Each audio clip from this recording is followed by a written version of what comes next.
What's going on? Welcome to today's episode of the main course, and we've got lots of nom noms to talk about today. So many. A lot of nom noms, and I am joined today by Redshirt Dingus, King Dingus.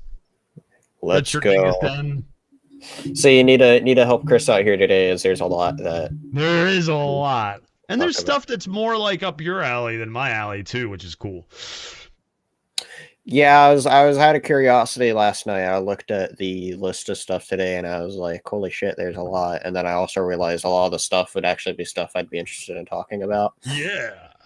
And today is a way shorter than normal school day, so here I am. Nice. Excellent. Excellent. If you're in northern Florida right now, you have a snow day. The Panhandle. Crazy. Crazy. Fucking crazy. World's coming to an end. That's what it is. Armageddon's coming. Just as a joke, They don't know how to handle that stuff there. No, Houston. They're like telling people to stay indoors. They got like 10 inches in New Orleans.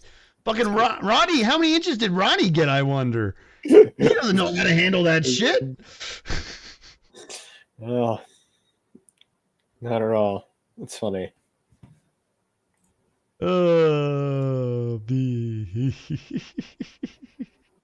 Yeah, where Matthew is though, there's no snow where Matthew is. He's too far south. In the Bay Area, as I like to call it. The Bay Area. The Tampa Bay Area.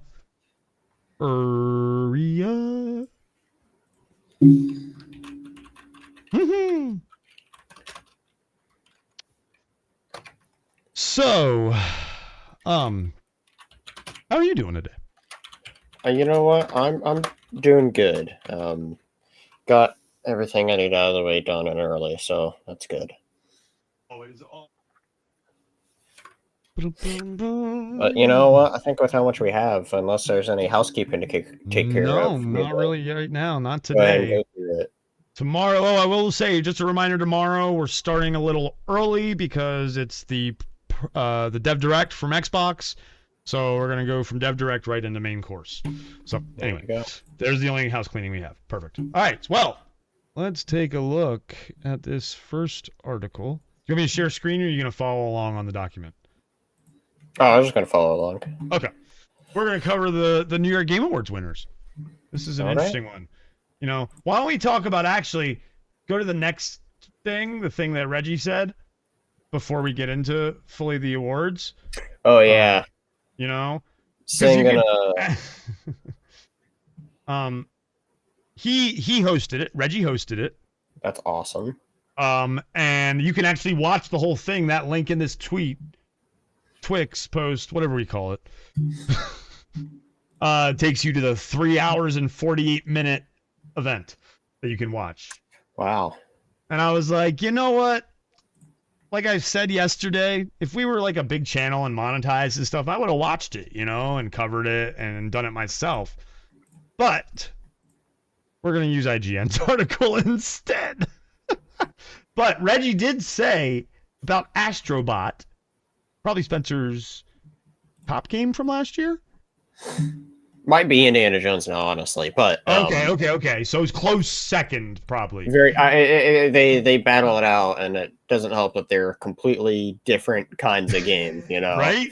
But I did recently just finish a story to Indy, and that was great. Awesome. Excellent. So we can talk about it now. Yeah. We won't in public because spoilers still. It's only been out for a month and a half, so I'm not going to spoil that game for people fully yet. Yeah. Did I have to ask you at that very ending part, did you have all the artifacts already?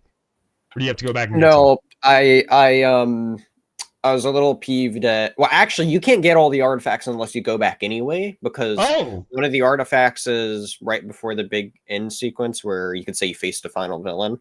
Yes. Yeah, there's a tent you have to go into. There's actually one hidden in there that you can't get. Because the moment you go in there, cutscene and it's cutscene, yeah. So, no, but even if I could get that, I couldn't because I was actually kind of annoyed by this initially, was because in both Vatican and Giza, before the final main mission, you'd go and they'd like give a little hint of like saying I should finish up anything that. Yes, I remember. That didn't happen in the third area. Oh, you're right. Did that, and then when I did that mission, next thing I know, I entered in what it was obviously the final area. Yes. And I was like, okay, well, I guess I'll just go and finish up the story, and then I'll do everything else and go back. So. But that's the good thing about the game is that it's very easy to go back and get anything you missed, which is good. So, and obviously there's a couple things that's designed to not necessarily meant to be caught the first time around as well. So. Yes, because you learn things as you go farther in the game. Correct. Part of the great design of the game, I'd say, is you can really tackle it any way you want, and some games, for whatever reason, doesn't like you going back through certain things. Yet this game will let you. Mm-hmm. So, but speaking of games of the year and stuff, that we got on a little tangent. Sorry about that, folks. But Reggie did say that he thought Astrobot almost outdid Mario. Almost. I think that's a very fair assessment, because I was thinking about where this ranks among Mario games, specifically 3D Mario games. But for me, I like the 3D Marios anyway. And yes. But I would say it is about on par with my third favorite 3D Mario game, and it's kind of hard for me to say which of these I like more between Astrobot and my third favorite Mario game. So just to say, I would put Astrobot for me on the same level as Mario 3D World, which is the one that originally came on a Wii U and then had a port to Switch with Bowser's Fury. I absolutely love that Mario game. Like, it's one of my favorite 3D Marios. I like it more than Galaxy, more than Sunshine. The only 3D Mario games I put above it was Odyssey. Second place I'd put 64, and then Odyssey is number one. Yeah. And so, but now, as far as actual Mario games, though, like those 3D ones are lower besides Odyssey, right? Like, isn't your top one Super Mario World and then Odyssey second? No, I like the 3D ones more. So you like the 3D ones more? Okay.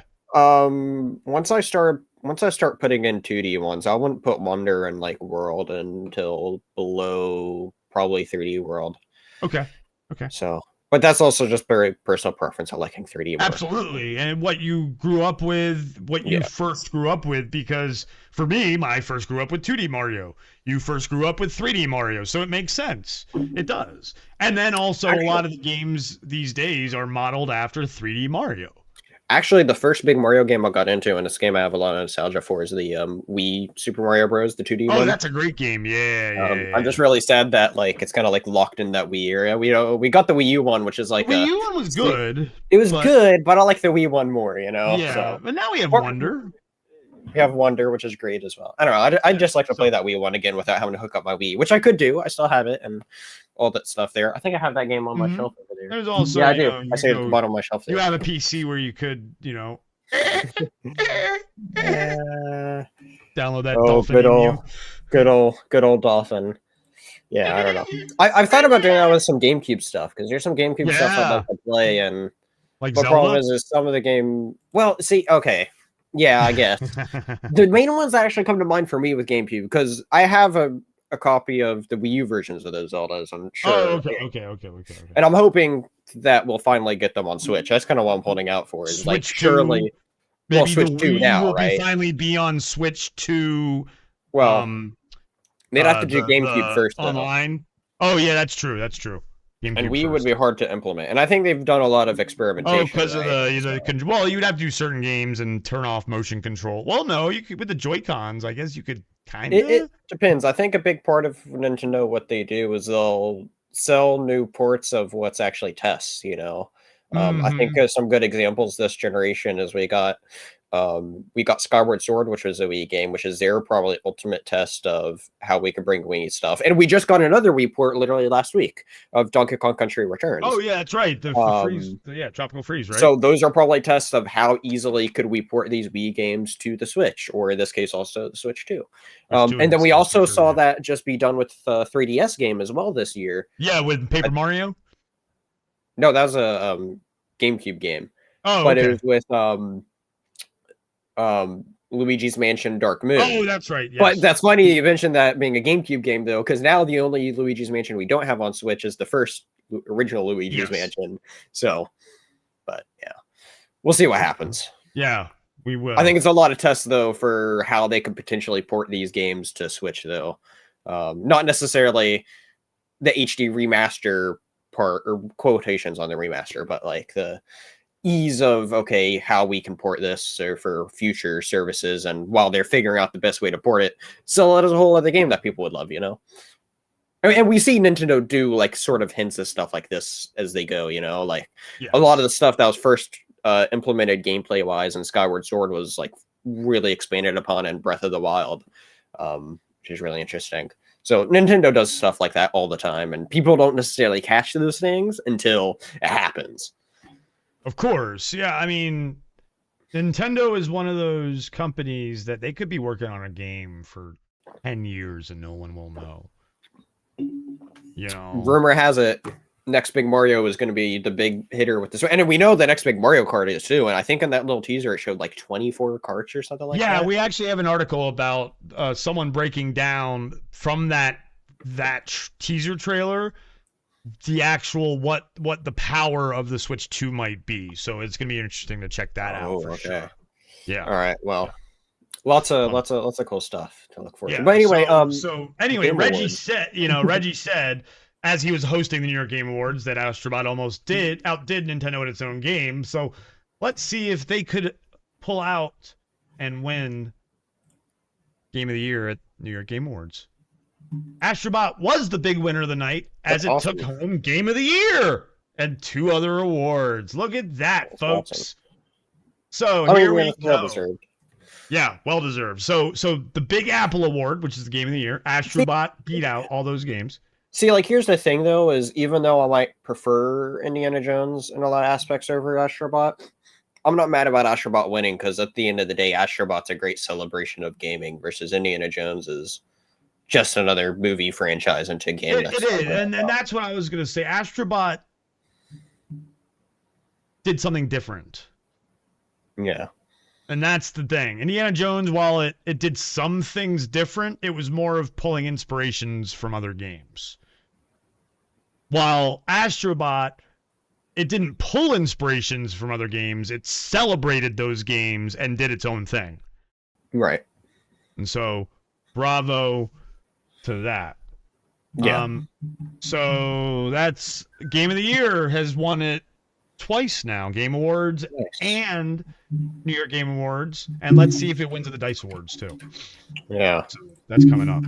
Best Indie Game Off-Broadway Award for Best Indie Game went to UFO 50, which is that collection. Yeah. It's like it's like a meta kind of game where you're playing a video game in a video game kind of thing. It looks cool. I have it on my wish list. Get it eventually. Nice. Herman Melville Award for Best Writing. Metaphor takes that. Makes me want to play it even more. Didn't it win that at Game Awards too, right? Maybe. I don't remember. I think it won Best Writing. That one surprised me out of all these games, even Indiana Jones, just because I hear great things about that story. So, and Atlas knows how to tell a great long form story. They do. I hear some people's problems with Persona is you have those school aspects throughout it, and for some people that messes up like the pacing of the story. But for this, think about like that same level of quality writing from what I hear, but without those breakups. It's just the full way through. It's just straight adventure, which is awesome. Yeah. So that's one of the reasons I'm really excited to play it, because it takes you back to those old school JRPGs where it's just you're going through the story. You don't have those breakups like you're talking about. But yes, it's interesting to see that a game like Indiana Jones, which the writing, it was an Indiana Jones movie. So again, when you start playing Metaphor, you'll have to let us know. Yeah, I'll likely probably stream that eventually once I feel like getting into it. Yeah, it's going to be a long one. I won't spend all my time streaming it either just because of how long it is, but stream bits of it. And here we have our first controversial one. Statue of Liberty Award for Best World. The winner, A DLC. Shadow of the Erdtree. Is it a whole new area and world? It is a whole new area. You know, like, I mean, I haven't played it, so like I can't voice a full opinion on it, but like I'm not completely mad at it though, just because what I've played of the original Borderlands, or not Borderlands, Elden Ring. Elden Ring world, it was a fantastic world. And I absolutely love the sense of exploration. So if they're able to like replicate that feel really well for a DLC, I would say the feeling of what I got from the exploration is better than all those games, except for maybe Indiana Jones. But that's also because I'll admit heavy Indiana Jones bias and me just loving Indiana Jones. And sure. So you're saying that the Elden Ring world is better than Final Fantasy VII Rebirth? Yes. Okay. I and definitely. Then the only other one that could possibly, I just don't think it's been given enough time, and it had so many bugs when it came out, is Stalker 2. Yeah, I wonder how it is now, because I was looking at that, being like, it'd be cool to play. Yeah, agreed. All right, best music in a game, Astrobot. There we go. Well deserved. Yep, Definitely no. Deserves it. Well deserved. Good music. Always changing the music. No quabbles there. Nope. And best acting in a game, Troy Baker got it. Hands down. Hands down. He like. I said this. Now that we know that Troy Baker can do Harrison Ford, give me a Han Solo game. You know, I was literally talking to a friend about this. Of my pitch for it is make a Han Solo and Chewbacca game that leads into A New Hope. Yeah, like takes place after Solo, before it leads into A New Hope. Exactly. Because then you get Darth Maul involved as well, and get Kira back. Well, I want you to keep in mind when did Darth Maul get often in Rebels? Because my idea wasn't necessarily dealing with that stuff, although it certainly could, but it could deal with. To my understanding, we don't have a full-on canon reason why Han has a big debt to pay to Jabba. Oh, that was my idea for why it would lead into A New Hope that way. And that's how it ends, is you end up at the cantina and you walk in. You could end by flying at Tatooine, Yeah. No, I think the great cinematic ending is you escape off to Tatooine and then the panel goes up and then into the space and there's your credits, you know? Okay, perfect. Even that, like, yeah. What's up, Castro? He says, what up, Castro? Just in time for me to do my notes at work. Oopsie, do I have that? Oops, I don't have that on this. Do I not? No, I don't. Oops, hold on. We'll go to this one. But yeah, no, Troy Baker did an absolutely amazing job playing Indiana Jones, or not just Indiana Jones, but being a young Harrison Ford to where he almost sounds exactly like him, you know? And I think he did an absolutely amazing job of where you play that whole game and sure, you know it's not Harrison Ford, but you just accept him as Harrison Ford because of how, 99% close his voice sounds. Yeah, and it's incredible, amazing. And so it really feels like moments where you can really tell. Moments. Sure, but it's very, very far and few between because instantly you get back into it where he changes it, and he's back to being, and it's gonna be hard. No one's perfect and no one's gonna be someone else 100%, but he's amazing at it. So kudos to him. Congratulations on winning that award. All right, the Coney Island Dreamland Award for Best AR/VR Game. The Batman game won it. Good. There we go. I hear only great things about it. So do I. You get, as I was doing when we were going over the nominees, I'm like, you get to be Batman. Batman. How else would you describe it? You just get to be Batman. All right, it wins. And then here's the award for Best Kids Game. That's obviously going to be Astrobot. Yeah. If one none of those games even come close. No. The only one that would have a chance to me would be Mario Party Jamboree, but even that like doesn't have a. It's just because again I said if Astrobot broke the mold, it changed things. It did things differently than Yeah. platformers do. So, all right. Well, next one's Best interesting. mobile game. Oh, Pokemon didn't win. Yeah, that's interesting. That is very interesting. Endless Zone Zero. I always see this game all over the place because it's on PC and I think it's coming to Xbox or something like, or it is on X. I don't, like it's just one of those waifu JRPG game, action RPGs, right? It might be turn-based, but yeah, Okay. yeah, Okay. very Yeah. good, close, you know. Yeah. All right. It's same company. Okay. Freedom Tower Award for Best Remake. Silent Hill got it. Not surprised. That? Not surprised? Okay. But Over Rebirth is really interesting. Yeah. Though. I'm gonna say that was there. I mean, here's the thing. Silent Hill 2 is really well done. My only guess as to why I assume it'd be judges based, right? I believe so. Is they not to necessarily take away from anything from Silent Hill 2, but Rebirth did a great re-envisioning of the story, and it's very cinematic and really well done.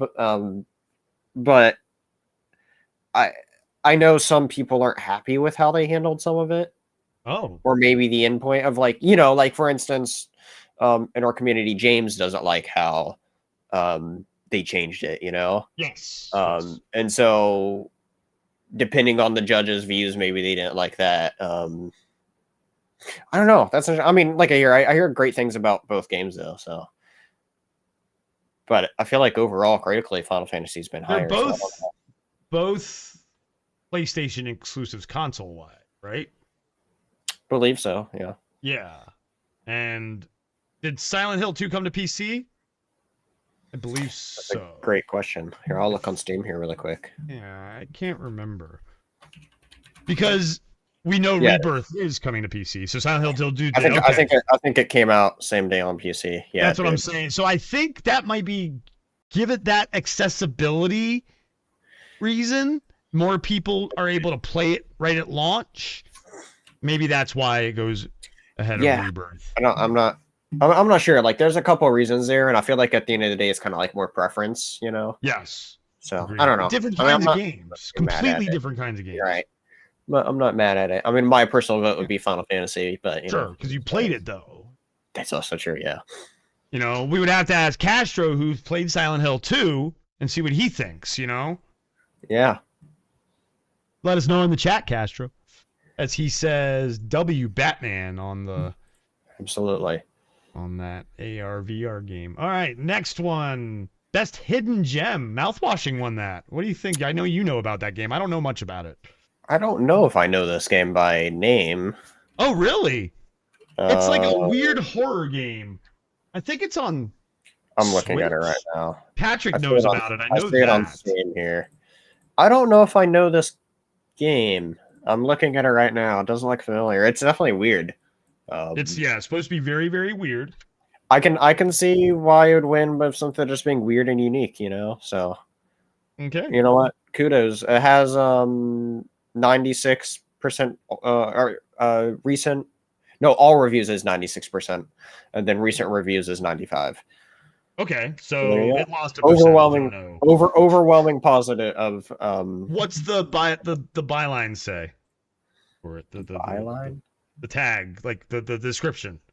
Psychological horror, story-rich horror, and retro, because it has like a older, like 3D graphical sort of feel. Like, and who's the developer? Developed by Wrong Oregon, and publisher is Critical Reflex. Small. Okay, yeah. I mean, it fits the description of Hidden Gem, so yeah, cool. There you go. I looked at all these. The only one I knew that I'd heard of on these were Llamasoft game, which is like an interactive documentary. I'm pretty sure we've seen Ultros and some gameplay showcases. Okay. Yeah, Ultros I know. Okay, All reviews for that are recent. Yeah, if you saw Ultras, you know what that is. Actually, maybe that's on a PlayStation thing. I know I've seen that Ultras game before, though. Oh, yeah, we've definitely seen this before. Yeah. Because the colors, I recognize the coloring. But then I looked up that Vampire Therapist game, and that shit's hilarious. Vampire Therapist. Yeah, look, it's not it's more my kind of game than your kind of game, for sure. Oh my god. What the hell? Yeah, you're a therapist for vampires. That's funny. It's hilarious. Hilarious. It's the kind of game I hope I would get in like one of my mystery bundles, you know? There you go.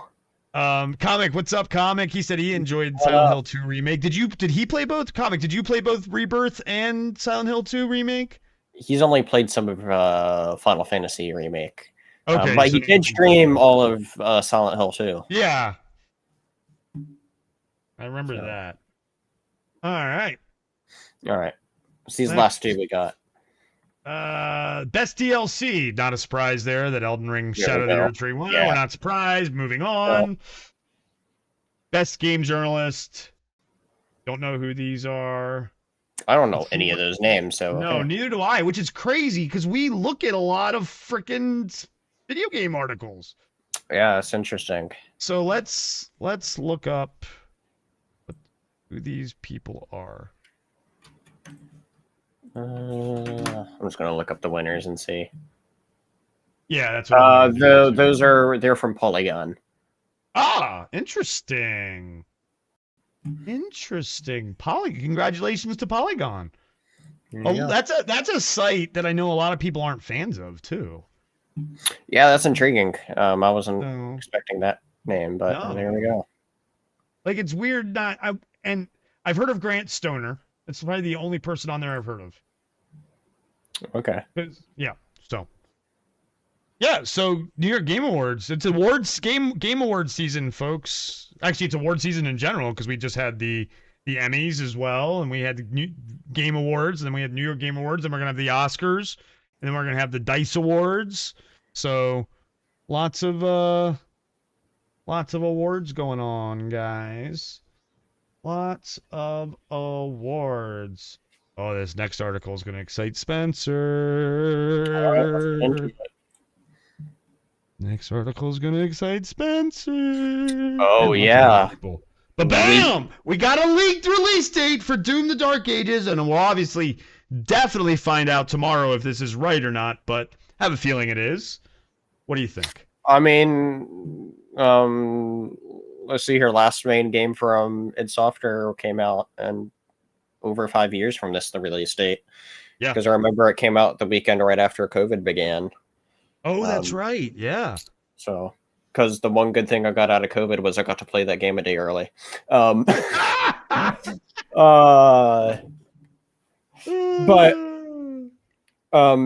yeah, no, that's awesome. I can't wait for this. I was surprised that we were going to get leaks.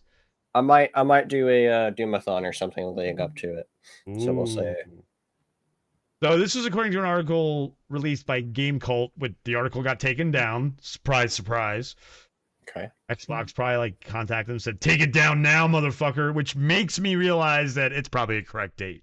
Yeah. That's the sign is there. So we'll see. Find out tomorrow. Very, very short time. We know within the next 24 hours. Will Doom the Dark Ages launch on May 15th? We shall find out. All right. That was a quick one just to be but I know it's not much to talk about. We'll find out tomorrow if it's real or not. Yeah. Oh boy, lots of people are going to be billions of people are going to be excited about this. Well, maybe millions. Billions of people are going to be excited because you can now build a cute farm with Hello Kitty and her friends in Minecraft. I'm watching this trailer. Okay, let's watch the trailer together. Oh my god. Hello Kitty is the most popular merchandise franchise in the world, folks. Yes. And Minecraft is the #1 video game of all time, correct? Right? Haven't they like of players? I think and sales and stuff, like all that those analytics combined. Probably. So you get combine these two, I you're gonna be a lot of. Look at this I shit. I question the merch thing about Hello Kitty, although like I know it's high, I just don't know if it's #1. Alright. Speaking of kitties, but remember, Hello Yeah. Kitty's not a cat, according to the creator.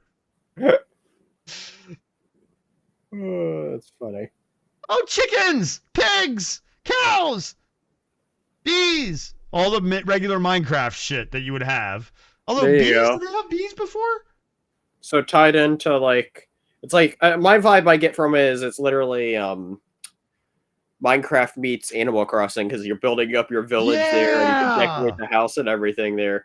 Oh, the I noticed there at the bottom right actually is from Razzleberries. I played a map from them a while ago that was actually really good, but sadly it was also probably one of the best maps I played, but sadly they don't support it anymore because of all the updates that Minecraft kept on doing to break it. But they're good from that map alone that I've played.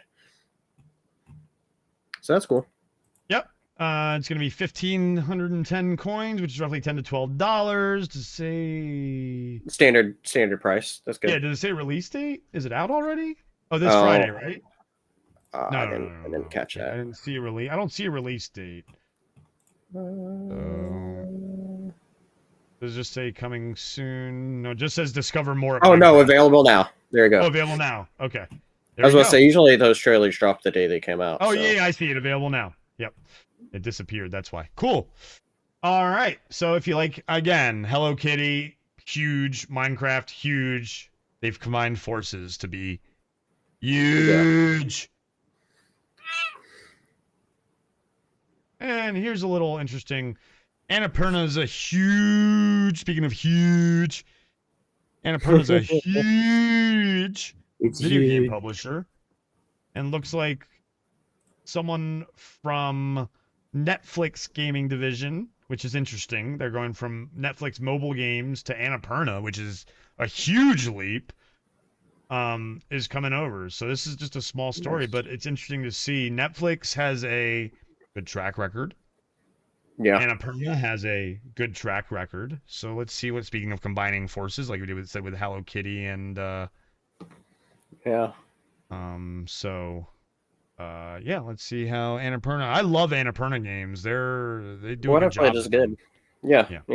So, very cool. Just a little story I wanted to bring up. As we move along. Very cool. Big ones. There's some small ones. There you go. Here's a fun one. Oh, Matthew, hold on. He said he's got a.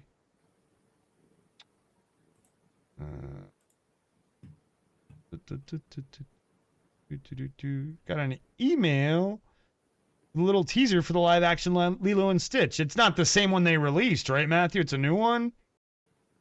So, is there a link to it? Like, can you send it or something? Anyway, next story. Pokemon, the trading card game Pocket Player, shares outcome of hitting the game's daily spending limit every day since release. That's wild. Wild. Dude has spent as much as you're allowed to spend. It's kind of interesting they have a daily spending limit. But from that, he's got 50,000 Pokemon cards digitally. Does he say what his rarest one is? Okay, it's around $120 daily you can spend. About 14,000 yen comes out to 720 Pokegold per day you're allowed to spend. So he spent well over 1.12 million yen on the game so far. And he's done it in 80 days. Over 80 days. Yeah. Players who have been playing the game diligently every day since its release without spending any real money reported having collected between 1,000 and 1,300 cards in roughly the same period. Insane. Like, dude. I mean, I guess if you've got the disposable income... I suppose. saying 120 a day, which is crazy because Yeah, $120 that's a roughly day. 10 grand, just under 10 grand after 80 days. So Jesus, he's got the disposable income, obviously, or he's When- putting it all on fucking credit cards. Which, I mean, I wouldn't be surprised at all if it was all on credit cards and he's just paying it off. makes me wonder if this person's some sort of content creator, so that's how they can afford it. Maybe. So we'll see. I don't know. That's interesting though. Yeah. Yeah, YouTuber referred as here. He's referred to as a YouTuber. In the beginning of the article. Japanese YouTuber Hajime Masiacho. Prompted over some interesting comparisons. Collected between 1,000 YouTuber. Let's see how many players from all over the world have collected a total of 40 billion cards. Holy crap. And yeah, I know you've already mentioned the impressive revenue about this game. Yes. So, it's still going because Pokemon is the biggest franchise in the world as far as money goes. Here's the YouTuber. He's got 15.5 million subscribers. See, that'll explain why you can afford it. Yeah. Definitely. Jesus. Yeah. That'll do it. He does and he doesn't even do like Pokemon content creation. He literally just did it because it's the big mobile game. Yeah. Like, look at these weird videos he has. Some of these are really odd looking. Like he's got one with eating the world's largest gummy worm. 127 million views 9 years ago. Dang. Nice. That's crazy. Good for Been him. doing it for a while. All right. Yeah, nice. Good for him. Good for him. All right. Speaking of Japan, store listing says new 3D Mario Legend of Zelda remake coming in 2025. Oh, interesting. Yeah. On the popular e-tailer Newegg, the product description for a $50 Nintendo eShop gift card mentions a number of games coming in 2025. According to that description, which you can see below, will feature Metroid Prime 4 Beyond, new 3D Mario, new Mario Kart, a Legend of Zelda remake/remaster, the Xenoblade Chronicles X Definitive Edition, and Pokemon Legends Z to A. So may have just spoiled the two other big things that we don't know about from the April Nintendo Direct. Yeah. The 3D Mario one has been rumored for a long time that's the game that's an Odyssey 2, right? Sequel to Odyssey. Right, like the spiritual successor to Odyssey or something like that. So, but yeah, interesting though. Zelda remaster makes me wonder which it could be. Don't know. Hopefully it's Twilight Princess and or Wind Waker. So we'll see. Wind Waker would be amazing. I really want both of those. Well, yeah. Wind Waker, though. Oh, man. Out of like the easy Zelda games to port, those are the only ones that's left for the Switch. And all of it will be able to be played on the Switch too. So we'll see. Now you all come over to red shirts. What does that mean? What do you mean, Matthew? I'm so confused. I think he's wanting all those millions of people to come over here. Oh, yeah. Yes, agreed. Come over to red shirts, millions of people. Correct. That's 15.5 million people. They might not understand what we're saying, but Yep. That is correct. So, man. So, April, we're getting a direct. Aren't we getting something in February, too? About the Switch? Some more details on the Switch, didn't they say? Or is it I don't not remember anything. I don't think it was until April. Okay. I thought I saw something about February, but I know there was a rumor people were trying to put out about another direct in February, but I don't believe that at all. Got you. Okay. The next article is more on the Switch 2, which is what we were kind of talking about earlier with Mario Kart. It's that guy who is Sungren Studios Gerald Delay breaks down the brief look at the new Mario Kart to illustrate Switch 2's processing power. Now, the video is 17 minutes long if you want to go watch it. Oh, okay.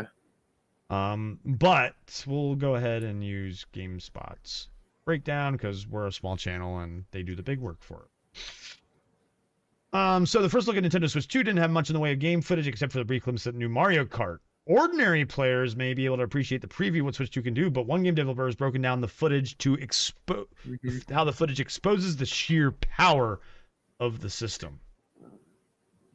So the two most important things he pointed out were the true volumetric lighting, an advanced lighting technique that creates a sense of density in the atmosphere, and the extremely detailed and unique textures of the background.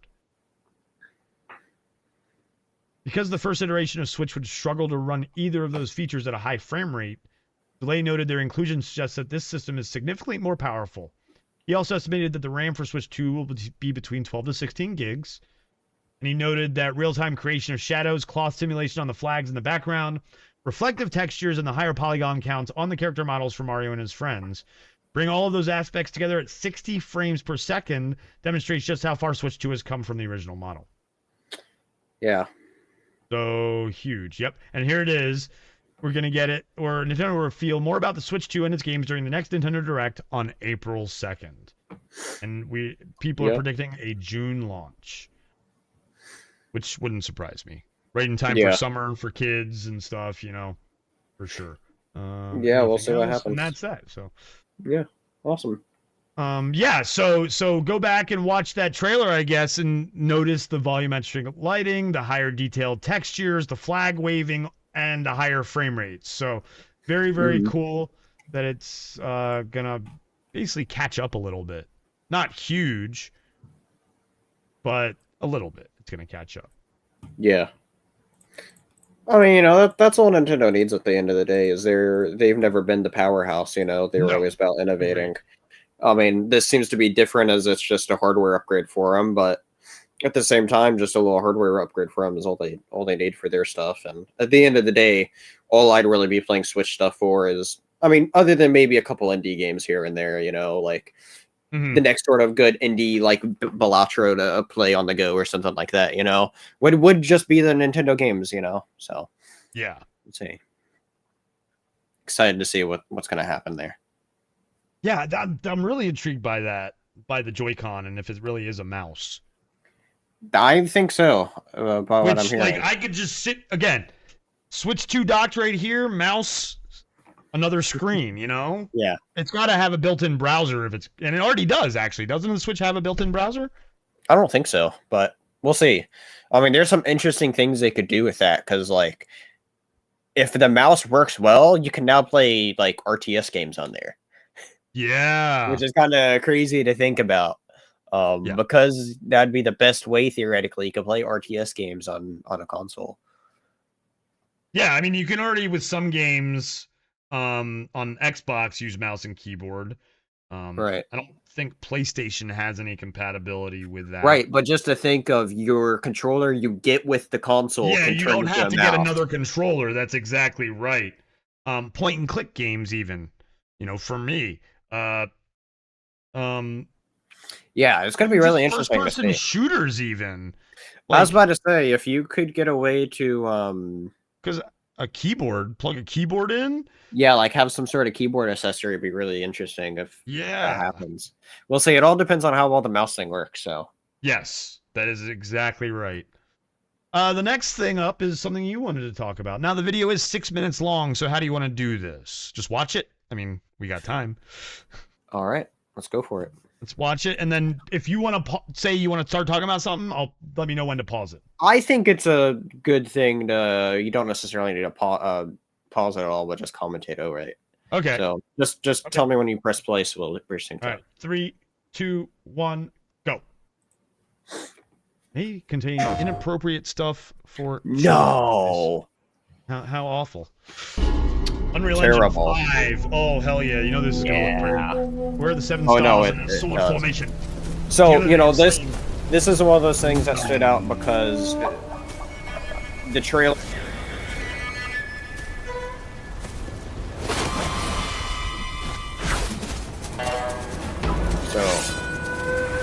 This is... Seeing the intro cinematics, you know, already visuals are fantastic. What you'd expect from Unreal Engine 5, you know. Yeah, and then it just switches right to gameplay. Like the seamless gameplay switch is insane. Yeah, absolutely fantastic. The way Indiana Jones did it too. Like games doing that now is just the way they seamlessly. Oh yeah, they've been great. And then Unreal Engine 5 just makes it even more seamless. Just having the power to do it even better. So we see, you know, this fast-paced action, the showcase of all the different abilities here. It looks, I really think, fantastic. And what I really look at the AI intelligence, how they're working as a pack. Yeah, it's interesting. It's very interesting. Look, and these guys are coming over to protect the other guy. Like, very interesting, the dynamics of the AI. See the counter system there. Yeah, so, counter system. A lot of awesome stuff. Again, look at the AI using each other. Oh my god. See, the kind of vibe I get from this, and I kind of miss that we don't really get these kinds of games that much anymore, is like the older sort of God of War, you know. That sort of hack and slash sort of vibe you get. And but this is like to push that. And so like the old school Ninja games for sure. It's just not as fun. Yeah. Oh, one of those enemies just revived us. That's crazy. And so, but yeah, no, the combat here looks absolutely fantastic. If you look down at the bottom as well, you can see how you can switch between different weapons as well. Oh yeah! They've actually teased a lot about the different kinds of weapons in this game as well, and they kind of like get into that at the end here for a moment, and at the very end, and you see. Good morning, Hosea! Hey! How's it going down under? How's your summer going? Oh, here we go. Oh, whoa! Hello, close-up. Yeah. Whoa. So here you go. Whoa. Oh. Oh! They're pulling up a... Yo! Whoa! Creepy! Oh yeah, it is. Creepy as fuck! And now you gotta fight it! Oh my god! Boss battle. Oh my god! And here the music is just absolutely crazy as well. And that's what stood out to me as well. Damn it! Yeah, this is this. What the fuck? And the music, you're right. Just the way the music is like scratching in your head because it's so creepy. Yeah. Yeah, no, okay, so the yellow bar is obviously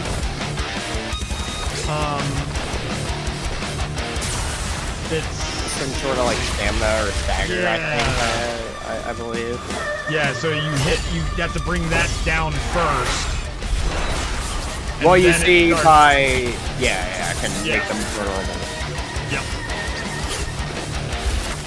Yeah, it's got a cool like armor stamina system for the enemies too, which makes them like a way to like make them weaker essentially. Right, tied in with like stamina and not necessarily. So once you get that down, he can't do anything. You're saying? See, he's vulnerable there after he. As it's going up. He was able to get one hit, but then he couldn't move. Yeah, because of how long. Yeah. Every time he does something, or every time you block something, it'll block down. Yes. And every attack you do as well, or every block you do, you'll notice your it takes it down, and then the health will finally go down once it gets down and starts going back up. You're finally using the axe here a little bit. Yeah. And using that as the cool final blow. And the final cinematic. And then you gotta beat these guys? Or is it gonna be just a cutscene to beat them? Oh, that's a cutscene. There you go. Yeah.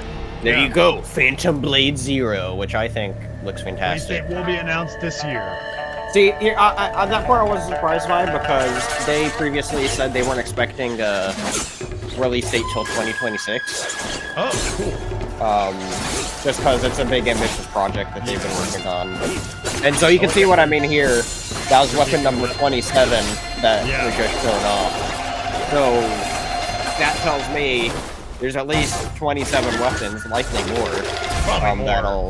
that you can find and switch between, which, you know, imagine the replayability of each weapon feeling different in their own way, you know, and the combat already looks fantastic, and I don't know. I think everything it pauses and stuff, and it gives you that like slow down kind of effect a little bit, like as you're hitting them, and then they just kind of freeze, and then it's really cinematographically. It looks fantastic. Cold is up temperature wise. Oh, last night. Last night, D&D. Austin and I talking about the cold. Cold is up temperature wise. Funny. Jesus. All right. Next, we have some. I guess it's not really sad news. It's more like you should celebrate them. Say congratulations. Because we'll see. The head of Insomniac Games stepping down.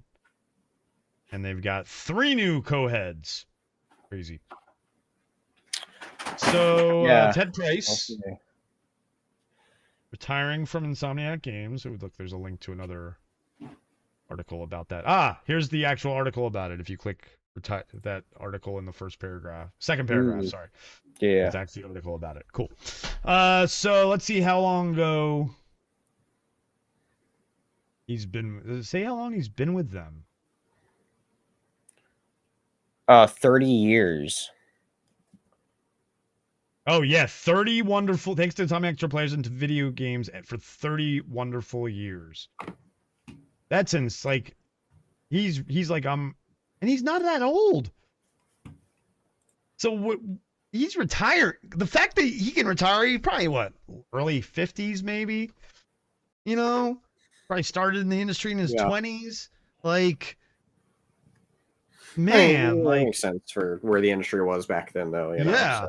And I wonder if he's literally just retiring fully, or if he's going to go make his own game. The thing is, if he spent his money smartly, in other words, saving a lot of his money, you know, it would make sense, you know, that he can retire from being ahead of a successful studio. Because 100%. We've seen success of Insomniac being now one of PlayStation's biggest owned studios. So their next game is Wolverine. Yeah. You think at the next like Sony State of Play we might get more Wolverine? I certainly hope so, because I've been expecting a 2025 release date, but I mean, there's a possibility it could even be next year just because of that leak. Shifting timetables back a bit, you know. So we're all hoping for Wolverine, but congratulations to this guy for getting to retire. Must be nice. Oh wait, I'm kind of retired, aren't I? But now there's 3 new heads, so let's see what the future of Insomniac holds. Beer pack. All right. Let's see if there's anything interesting. Picture of Ratchet and Clank. That's all. Let's see here. Directing 3 icon PlayStation franchise in Spyro, Ratchet and Clank, and Resistance Fall of Man back to back to back. Help guide us through every single PlayStation console generation and much more. So he was there for them all, guys. This guy who's a co-head joined in 98. This guy who's now a co-head, and he joined, doesn't say when he joined. Oh no, 8 years ago as CFO and head of finance, so now he's helping run the studio. And then Ryan Schneider, he's been around since the PS2 era. Yeah, I still have to. I beat Spider-Man 1 story, Hosea, and then I have to beat the DLC still. The finger injury happened in the middle of playing that. And then I don't know. Spencer says I don't really have to go to Miles Morales, but I kind of want to for like the Yeah, order of it. I would recommend playing it first, even though it's not necessary, Yeah. because it just sets up Miles as a character and Yeah, whatnot. because he's got a big part in the second one, right? Yeah, yeah. Yeah. Yeah. So So yeah, Insomniac. see how it holds.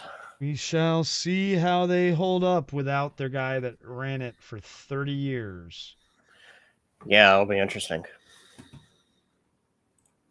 Here's an interesting article. Study finds majority of game dev companies use generative AI already, despite their devs being concerned about it. 30% of respondents said they think generative AI is having a negative impact on the video game business. Yet, the results of the 13th annual State of the Game Industry survey have been released, and the majority of surveyed developers, 52%, said they work for companies that do use generative AI, and 36% of the people that answered those said they use it for personally use it for game development.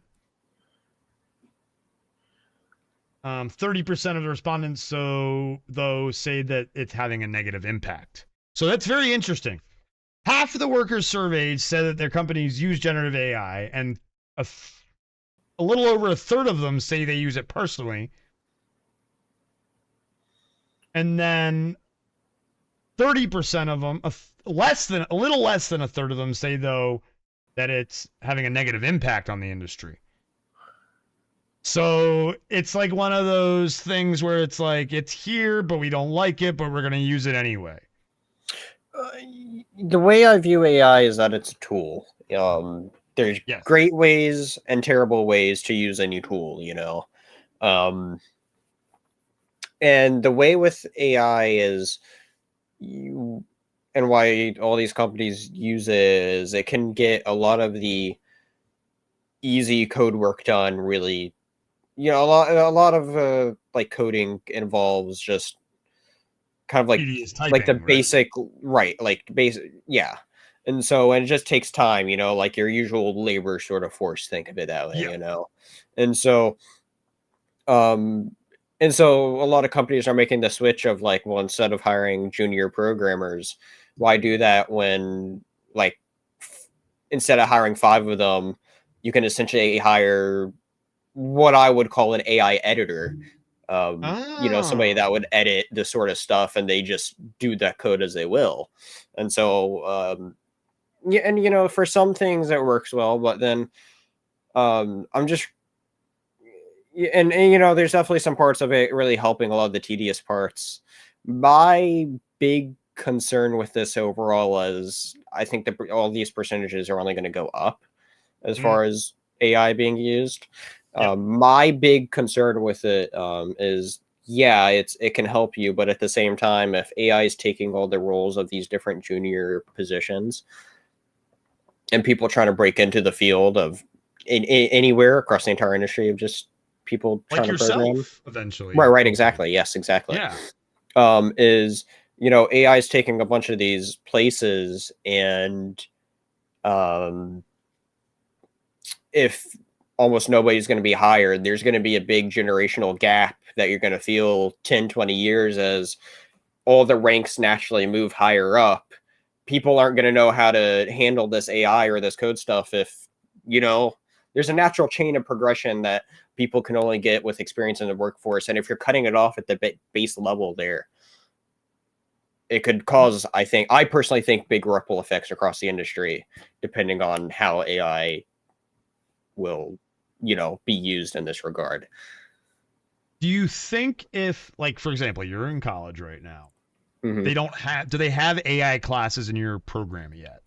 Yes, they do. They do. Okay. Are they required or are they optional? Is it like a different path, like a different engineering So with a focus on AI kind of thing. So how it is there's different programming paths. Yeah. I don't know all of them right offhand. Sure. But I know there's the general one, which is just what I'm doing right now. But then you can take a path more towards AI. You can also take a path more towards like cybersecurity, and to help you be more focused on something more general. So okay, so AI is already starting to be taught. So that's where it could, even though you think it's going to have this, it could actually go positive more because more people are getting educated. And again, people were flipping out yesterday, especially people in my Stargate groups on Facebook, because Trump just signed this deal with all these AI guys for this new AI infrastructure for 500. That's going to be a $500 billion AI infrastructure. So you're going to see more jobs, more classes being taught, more school programs. It was just funny though. The company that they're creating is called Stargate. It's just yes. Here's the thing though. Yeah, there's positions that can be there to help manage AI, and at the end of the day, you'll need people to know how to harness AI and to refine it. So we'll see what happens. Exactly right. Yeah. So AI, it's the future, folks. It is. It's turning that way. Yeah, we'll see what happens. You had something else you wanted to say? You said, but. I probably had something, but I don't know. We'll see how it goes. I obviously it's something that I've looked into with it being my sort of where I'm going into and thinking of how to handle it.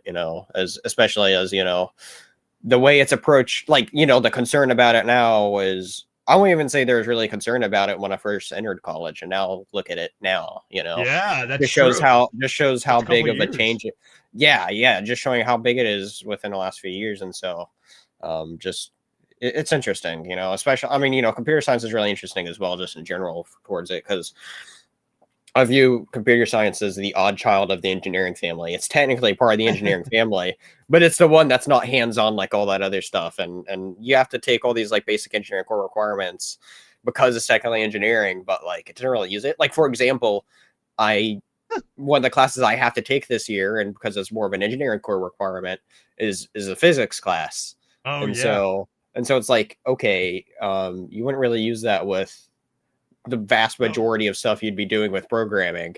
And so like I said, it's the odd child there of it's you have to take all this stuff that you really don't need because it's an engineering thing, although it's technically part of engineering. It's weird. But yeah, well, speaking of weird computer things, this one's great. I love it. I just had to throw it in here. Super Bowl for Excel nerds crowns the king of spreadsheets in Vegas, complete with championship belt and adoring crowd. You'd never see this with Google Sheets.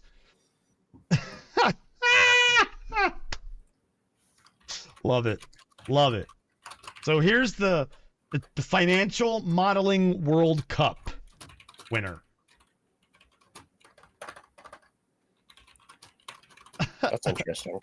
Yeah. The Excel World Championship theme song, a kind of rock ballad that is AI created, but seems to be sung by an actual human. Some of the lyrics to the masterpiece go as follows. It's the Excel World Championship. Who's going to win? It's the Excel World Championship. Who's going in the spreadsheet bin? It's the Battle of the Titans, the best keyboard tappers in the land. They've all been training for this moment. Who's getting stuck in the function sand? Hold on. We actually have the song. No, it's taking us to an AI site. Okay.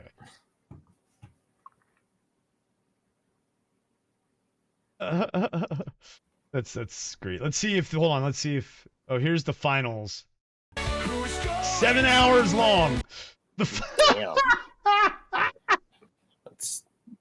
wild. Who sits there and watches 7.5 hours of spreadsheet championships? Who? You know what? I'd like to see how many views this thing has. Like to say there's an audience for everything. 163,000 views. I'd love to see the analytics though, and to see how long people are actually watching and stuff. You should watch a little bit. Let us know how it is. I'm good, thanks. I'm good, thanks. What isn't that stuff right up your alley though? Go on. Not to watch someone else do it. Just a little bit though. You want me to? Here we go. Let's. Wait, Here we go. we got Benjamin way out in front. This is the Okay, collegiate let's go one to right the here. Leaderboard for a second so we can. Well, let's fast forward And some so more. on. Oh, The fifth Oh. bonus question will give points only. what? $1,000. All right, Oh, let's go look, to here's the where they're interview. sitting and stuff. How did it go, Adam? That's so weird. So right. weird. And you all exemplify an amazing Oh, here we go. community that we have here. So just a huge round of applause for you and all the time that you spend helping all of us. That's right.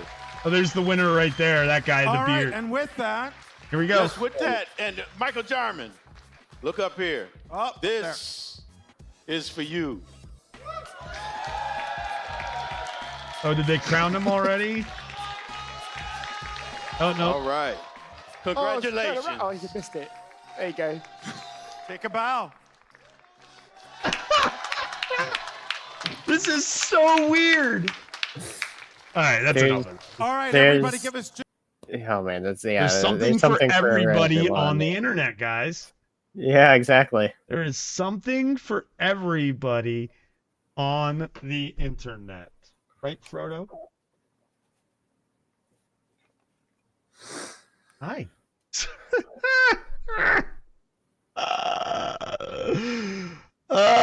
So let us know down in the comments if you like to watch the spreadsheet championships. Yeah, exactly. Oh boy. All right, on to some Call of Duty stuff. Call of Duty. Let's Call go. of Dookie. Call There's a of Duty. rumor that DMZ's coming back in not this year, but next year's game. Interesting. Very odd. I didn't think that was a popular of a mode. Says it literally calls it the failed extraction shooter mode. So, Yeah. I mean, I don't know. I mean, here's the thing though: is as we're kind of talking about with Nintendo, COD probably does it as well, but not as cleverly as having stuff to test and refine for future use. Yeah. So we'll see what happens with it. Yeah. You can make it better, They got rid of it, and they're like, oh, maybe we'll bring it back. To me, that's a weird one for sure. I mean, that's the thing. There's a bit of the fan base being like, yeah, while it wasn't the best, we still liked it, and wishing that, like. They want everything is what they want. They want everything to be available option wise. Don't get rid of anything. That's what Call of Duty fans want. I mean, gunfight. I just want gunfight. Just want gunfight. It's coming back. Coming back. Makes me happy. Yeah, we'll see. I don't know. I mean, there's a fan base for it, but I think they even admitted, I could have used some more work. So hopefully it. So maybe that was it. done I mean, better. when they put it out, it technically was beta, right? I don't think it ever left that state. Yeah, that's what I'm saying. Like they got rid of it. It was like kind of. It felt like it pulled like a multiverses thing. Exactly, yeah. And then it just disappeared, and like, oh, we'll bring it back when it's full release time. We were just testing it. Yeah, that could be. I mean, it makes sense actually now that you think about it. Yeah, these things takes the. Yeah. Speaking of Call of Duty, we got a lot of details on Season 2 today. Season 2 arrives next week, folks. Upending the new order of Avalon. The hunter becomes the hunted. So let's take a look at the trailer real quick. Oops. Oh, interesting.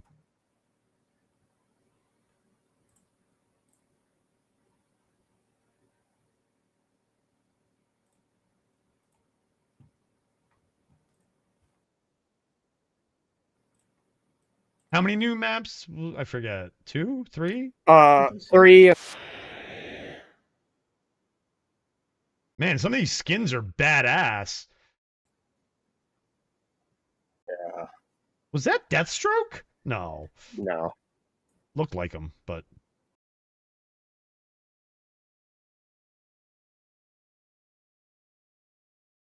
like that they're using Bush. Love this song. Yeah, Electric looks cool. light. Bounty looks cool, like a cool game mode. Yeah, we'll see what it all involves. Stalk Obviously, the there's a big. Horde. Okay, zombie Big, stuff. yeah. Okay. Looking forward to the new zombie stuff.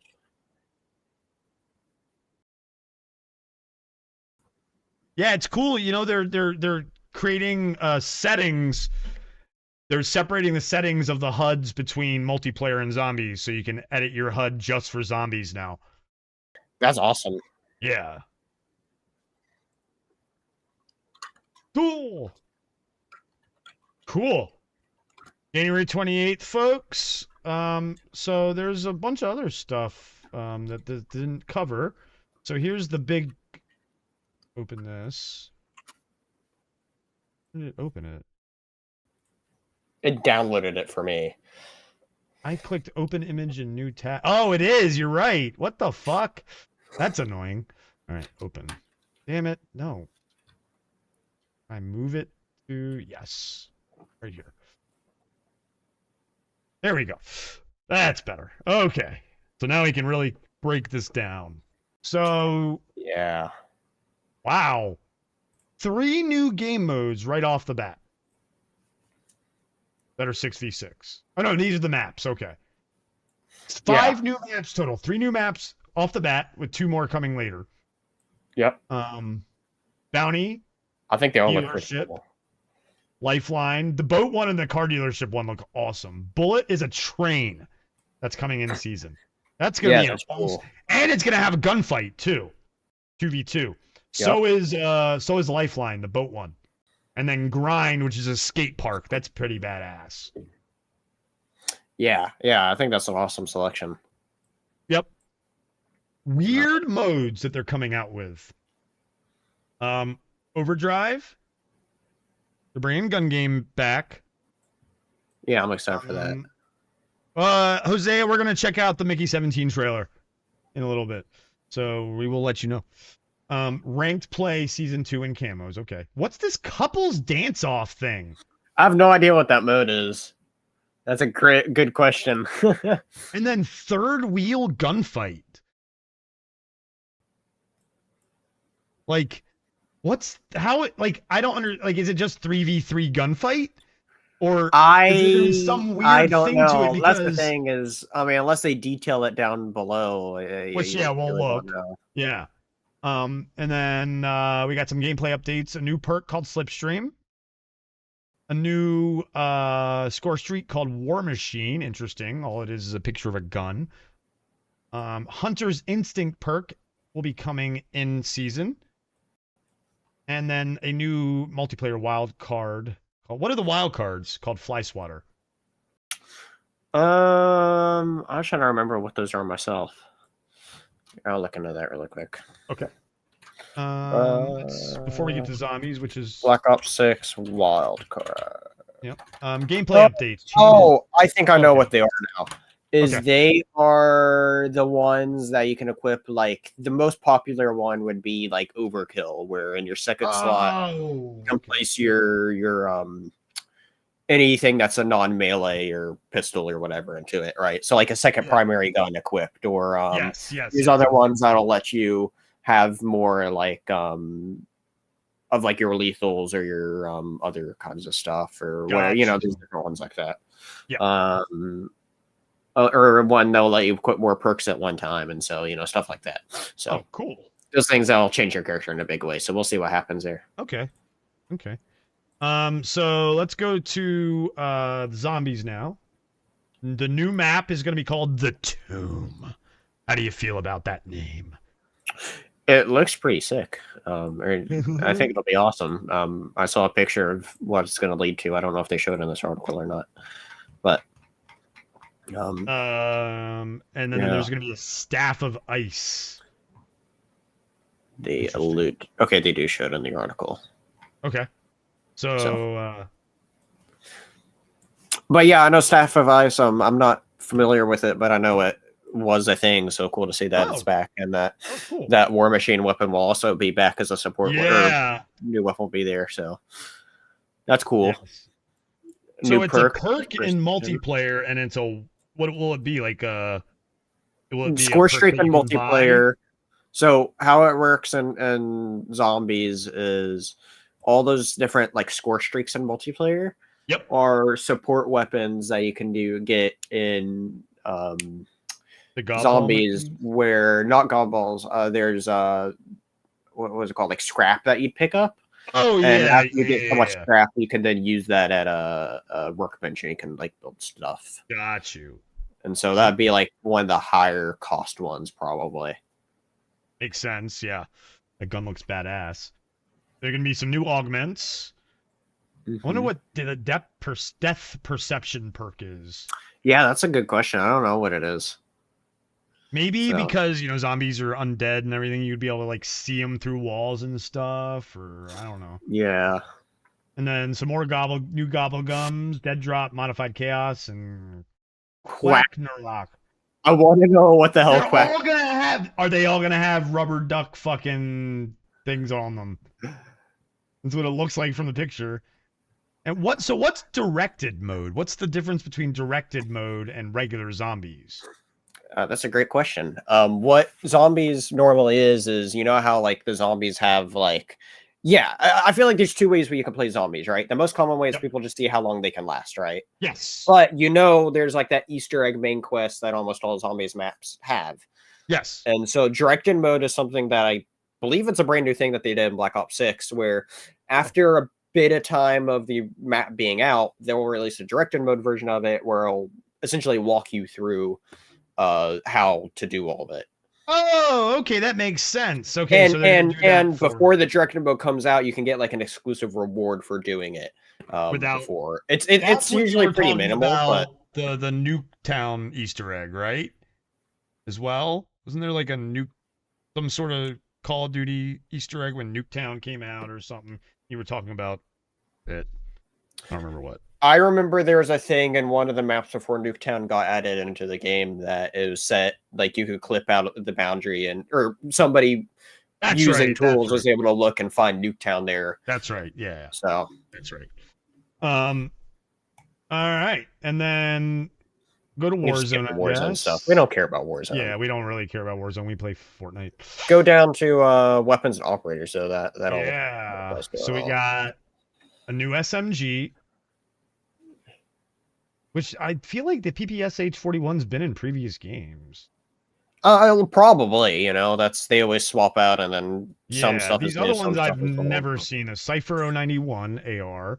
I find it so funny that that AR looks like an SMG. It's so weird. It does. And that LMG looks like an AR. Yeah. And that marksman rifle looks like a marksman rifle. And yeah, then there's gonna be more that they haven't even said. A crossbow attachment. That's cool. Interesting. A binary trigger? So like a secondary trigger? I don't know. That's so like you could press a button and then I wonder what that means. Maybe faster fire rate or something like that. I don't know. And then belt fed attachment for LMGs. That's cool. The operators look cool as hell. That Vortex guy looks like looks like a Deathstroke cyberpunk version. I'm on board with the whole vibe of the battle pass and what they're bringing in. So if I get far enough into the pass, I'll buy it. So that's awesome, bringing in Terminator as the crossover as well. Yeah. So we'll see what happens. And more. So they're also saying that there's more. They're not revealing everything. Obviously, they're not gonna. Yeah. Here's Bounty. That looks cool. Yeah, I never heard any rumors of Terminator coming, so that's awesome. I just hope the rumor with Doom Guy coming is true. That's what I really want later on, but we'll see. Yeah, there's a lot. The skate park map looks cool as hell. Yeah, there is a lot if you just scroll through. One thing I wanted to highlight. Do we want to talk about the new game modes? Because there is breakdown of them. We can briefly go over them. Gun game. We know what gun game is. Yep. So that's awesome. Couples dance off. Let's go. Strictly for duos. Compete in a mosh pit of 2v2 face-off modes, including team deathmatch, face-off domination, face-off kill confirm. That's cool, actually. I like the Oh, idea of that idea. interesting. And then There's that's in what's- season. Oh, I skipped over third the wheel third wheel gunfight. Third wheel gunfight. gunfight. Not everyone's hungry for love. Some people just want to do things their own way. In third wheel gunfight, you can now bring along that untethered friend. Okay, so it's just 3v3. That's interesting though, because gunfight's Awesome. free for all. So a No, team-based gun game is free for all. Gunfight is 2v2. Oh, I see what you mean. You're right. Yeah. Right. I got the names This mixed so up there. it's That's interesting. 3v3 gunfight is now coming. That'll be interesting. That'll be awesome. Yeah, we'll check that out. That's sure. what something Silk and I have been waiting for. So Yeah, we'll I'm see. very We'll see if excited it for plays well. See what happens. That'll be that. cool. Slipstream perk raises your Oh, base that's sprint interesting. speed at the cost of removing tack sprint. You Interesting. can't do the tactical sprint, but Hunter's Instinct, eliminating an enemy marks the next closest enemy. That's cool. Here's the Flying wild card. Scatter allows the player to replace their dedicated melee weapon with a launcher. That sounds fun. That's great. War Machine, powerful burst fire grenade launcher with grenades that explode on impact. Nice. I thought there was something else. Yes. I mean, that's just all the regular multiplayer stuff. After that, I'll go into zombies and whatnot. Oh, that's right. Yeah, that's true. Zombies will go into all that stuff. Let's see, because there was a couple. Whoa, look at that new enemy sighted shock mimic. Yeah, if you look right above that shock mimic, though, you can see that it's actually going to go into this dark aether nexus area, and that's what I was talking about. Is like the story. It's going to lead you. Kind of the way you see those images. You begin on what looks like normal tomb. Something that you'd come across and say something like Indiana Jones, but next thing you know, you go into it. Do the puzzles involved in it. I really like the area that's right above the old dark nexus stuff, where it looks like a whole little area in that cavern there, which it looks really cool. Like an Indiana Jones location. Yeah. And then next thing you know, it opens up to this nexus, and yep. I don't know. Nowhere. I don't know if I know the COD's Zombies story has involved a nexus, but I don't know if you've ever been in it. Like it looks like you can here. Yeah. So I think that's really cool. It looks really cool. There's the Staff of Ice. That looks pretty cool. Yeah. New gameplay content. Additional there's an arrow trap. Perception. Here we go. It was in Black Ops 4. Gives players the ability to detect enemies through obstacles and walls. I was right. Via outlines of their bodies, plus new abilities for its Black Ops. When navigating the tight confines of the tomb, there's no better perk for anticipating danger around the next corner. Research its augments to further empower depth perception, ensuring that nothing escapes your notice. So there you go. That's cool. Nice. Yeah. Nice. And yeah, I'm looking forward to it. Treasure Hunter, Death Stare. Oh. Interesting. Yeah, so how these work is you have your major augments and your minor augments. Yeah. So you have augment selected, or whatever they call it. Like you choose one of those perks to essentially upgrade.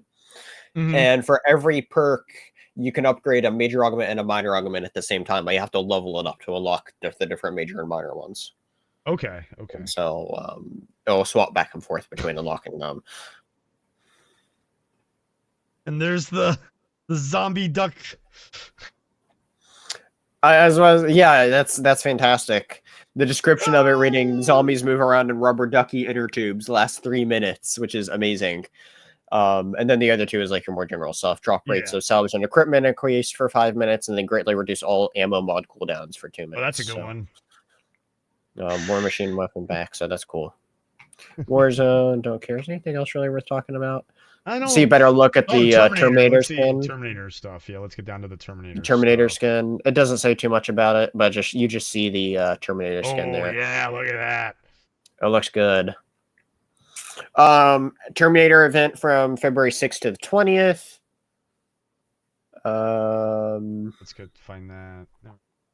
And then Shadowhunt's 13th to the 20th.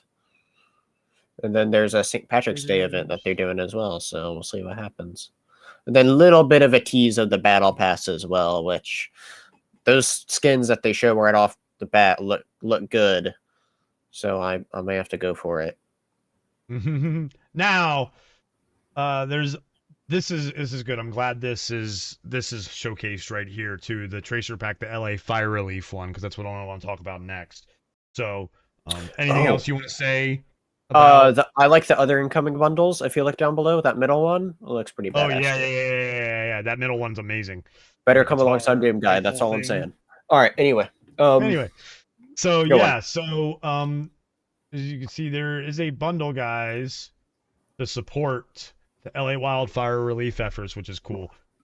So good on Call of Duty for doing this. That you just saw a picture of the Tracer Pack. Here we'll go to the tweet for it, or the Twix post, whatever we want to call it.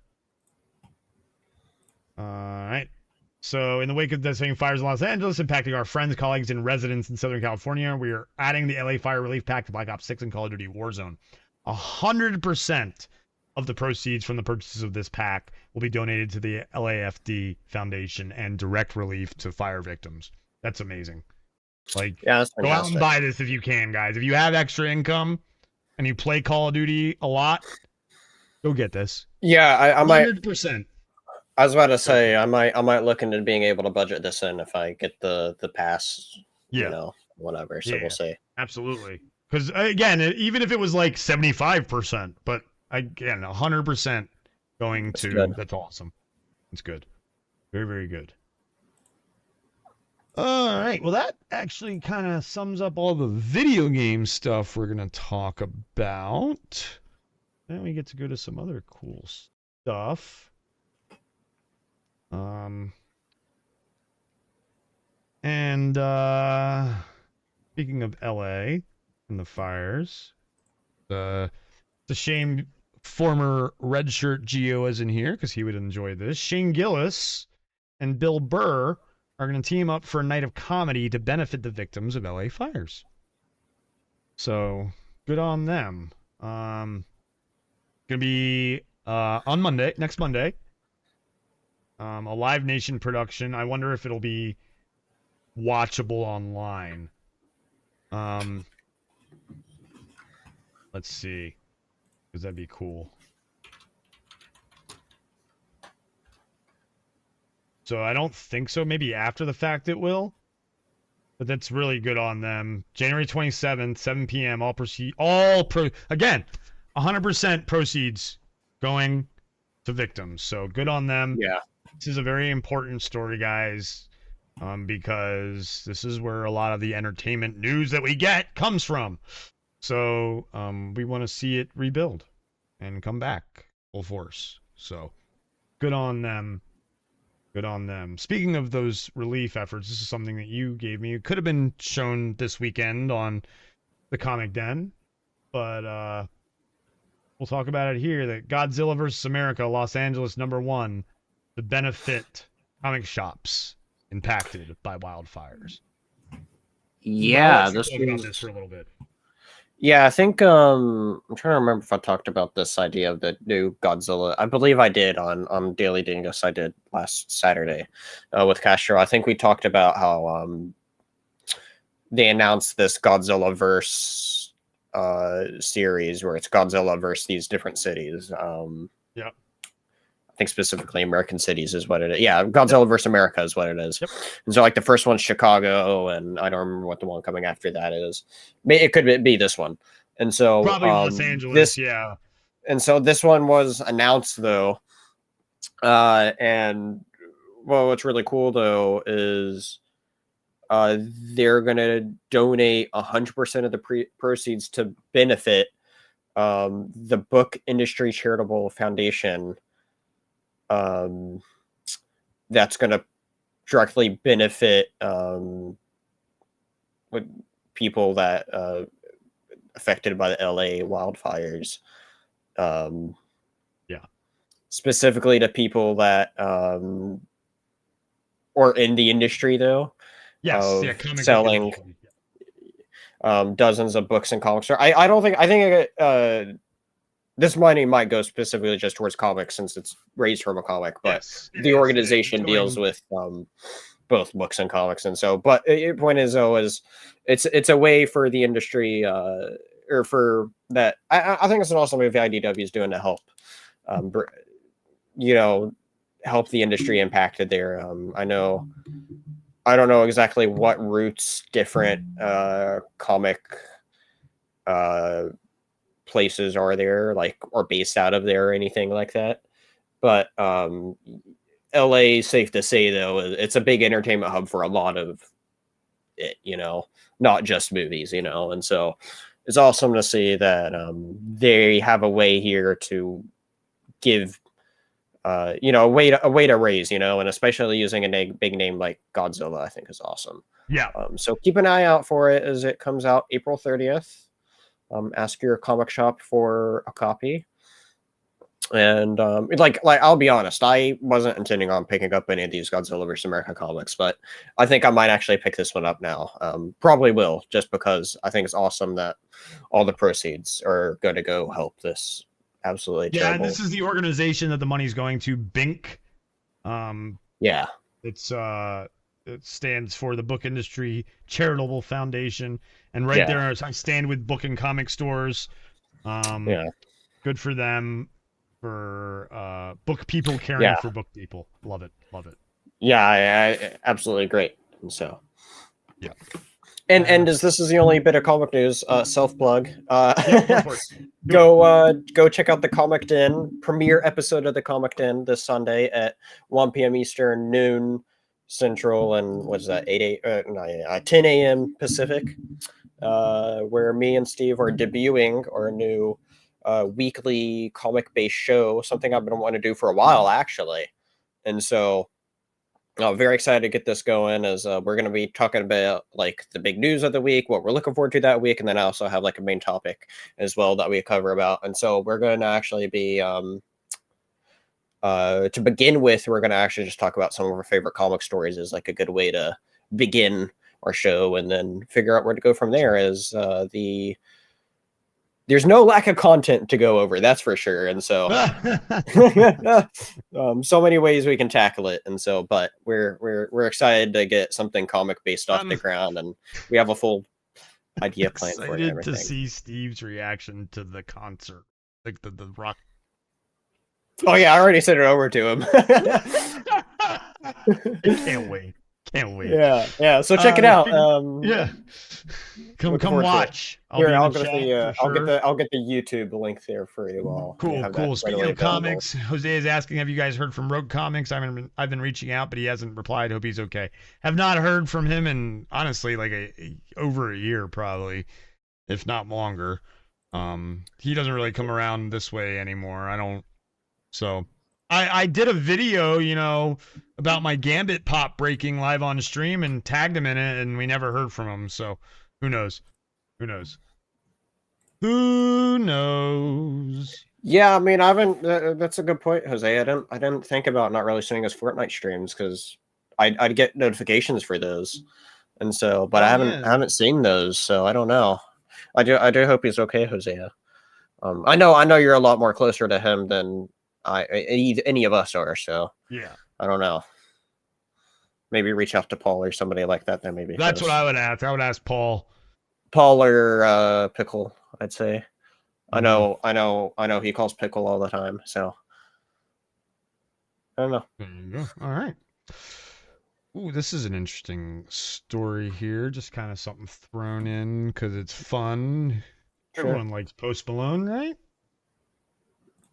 You see, sure, he's all right. He's all right. I mean, he's a cool look. Seems like a decent guy. Sure, he's a little annoying, I feel like some of his commercials. Some of his songs are good, some aren't. He's all over the place music wise. But look at this. He's getting he's developing a graphic novel that is supposedly Evil Dead meets Mad Max Fury Road, called Big Rig. And apparently was there a preview of it for Free Comic Book Day?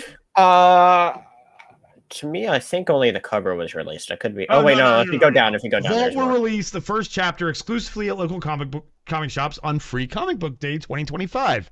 There's a preview if you scroll down to the bottom. Awesome. Let's take a look at. Oh, ooh. Let's zoom out a little bit so we can get the whole. So the big idea is by Malone. It is written by the Singer and Adrian Wassel. Is drawn by Nathan Gooden, who also previously illustrated Vault's hit comic Barbaric, which I don't know if you remember this comic image I posted in the Discord like a week or two ago about a axe going back and forth with somebody. Yeah. That axe is from Barbaric. Oh. The whole idea that this like barbarian sort of dude is stuck with this talking axe that annoys the shit out of him. So yeah. That's fucking great. Okay. Man, there's some of these images in these pages are just whoa. Yeah, I'm that's interesting. I'm guessing it's just a black and white comic, which is cool. I like I do think there should be some more of them, honestly. Just because they can give a cool sense of style. Something I actually just read for my first time this week, and it's my favorite use of black and white comic art I've seen is the Crow graphic novel where the Crow came from, and that was just the imagery in that is absolutely amazing. And so, this looks pretty good too, though. Yeah, good on. I love it when artists, remember Keanu Reeves and Berserker. Yeah. So, this is interesting because I actually didn't know about this before you posted this, so that's cool. Yeah, this is definitely cool. So look out, Free Comic Book Day for this, for the first chapter of this. Yeah, I literally just went over with Castro all the Free Comic Book Day stuff to expect. I don't remember if this is on the list or not, but that I initially saw. But it's getting to be that time of year where anything that's kept secret for that day is now not secret. I'm finding all of these details now of what we're getting from DC and Marvel now, and so you're gonna be. Did you talk about that on Saturday? I did. Okay, I'll have to go back and the main thing. I was lurking because I was upstairs with the dog. The main thing from DC is they're doing like a flip book Free Comic Book Day issue, which is cool. That's really cool. Anybody that doesn't know what a flip book is, it's you take your comic one way and then you flip it over and it's another story. So like halfway through it like cuts off and changes it. And so like half of it is the cool thing about that, you get two artwork. That's true. There's two covers on it usually. Yeah. That's the great thing and about so it. Yeah, and so with this one, it's like one side's their absolute universe, and the other side sets up their big new Superman story. Oh, awesome! Which was like the main topic that me and Castro talked about as very big, exciting news that I'm excited for. It's the year of Superman, guys. Not only is it the year of Superman, DC's making a big event about it, and we just got a bit more details revealed about today, which I'll also be talking about more on Sunday. Their Summer of Superman is that big new Superman series was announced as part of that. We got more details released about today about what to involve with the Summer of Superman, involving a specific day to celebrate Superman. So that'll be cool. Where there's going to be some special stuff coming out. So a little tidbit about what we'll be talking about on Sunday. Is the date? Do we know what the date is yet or no? I don't remember. They did say, I don't remember what it is, but it coincides with like a special anniversary with Action. That's what I was going to say. It does coincide some way with the anniversary of Action Comics. Oh, great! Hell yeah, that's cool. Awesome. Yeah, I'm really looking forward to it. And so, the Summer Superman, they're going all into it. And plus, I just shared with you last night as well one of the Funkos I saw that Funko's doing for Superman. Yeah, that's so cool. If I had room for more Funkos, I'd get that. Yeah. Or even if I just didn't make a vow, or even if I I have a vow right now to try to save money, or else anyways. But me too. I didn't get this SG1 Teal'c Pop actually because I'd rather invested it in a game for us to be able to play together. We'll have to get into that. I don't have room for more fucking pops, guys. See, my thing is I just need to completely move around stuff, and I don't know. Maybe I should do that some this weekend. Who is this? SF is awesome. Robin Jackson. That is Classic. Welcome in, Classic. Oh, okay. I changed my battery on my welcome in, Classic. Good to have you here. What's up, Ronnie? Dog is good. He's sleeping. Getting his stitches out on Saturday.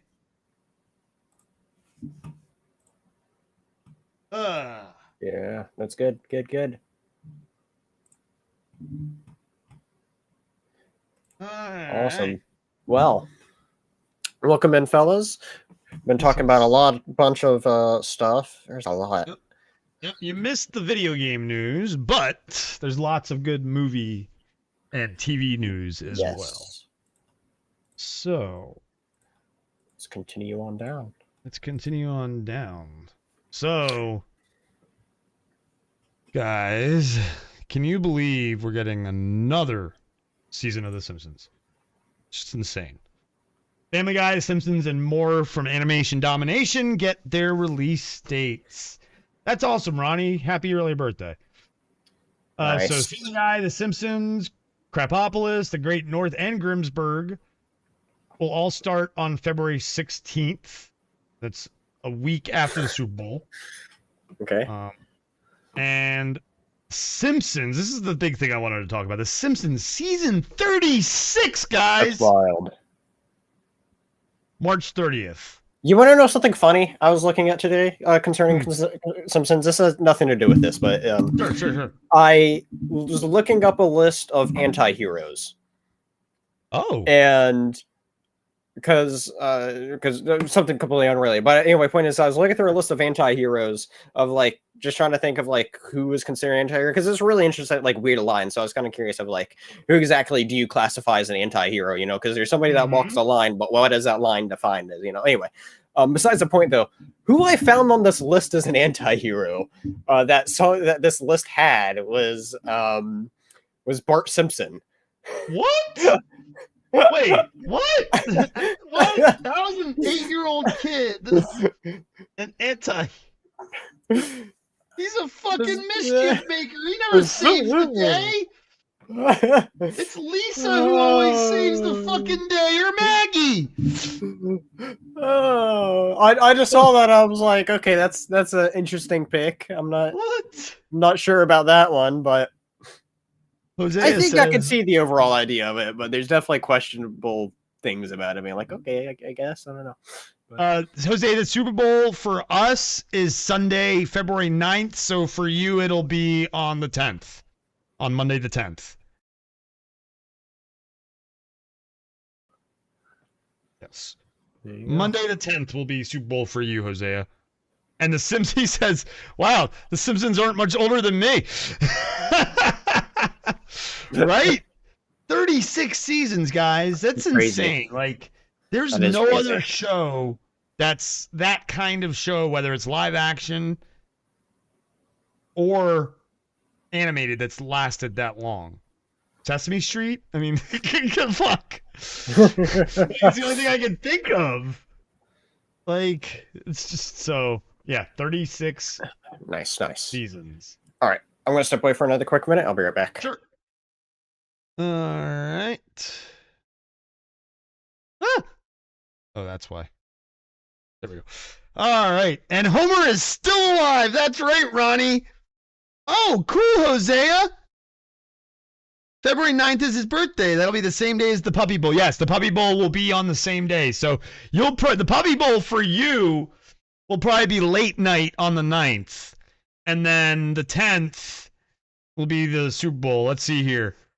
The game kicks off at like 6:30 Eastern, 7 o'clock. So what? That's like what? 7 a.m., 8 a.m. for you, right? Maybe a little later because you're in New Zealand. So, and they're even older than the Tracy Ullman Monday afternoon. Okay, cool. That's nice. And Matthew says they're even older than that. The Tracy Ullman Show. That's right. The Tracy Ullman Show, was where The Simpsons debuted. And then they got their own, basically it was a spin-off of the Tracy Ullman Show, and look how long it's 36 years, guys.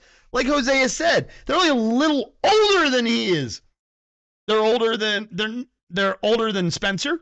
They're a little younger than Ronnie and Patrick, and they're older. They're much younger than Matthew and I.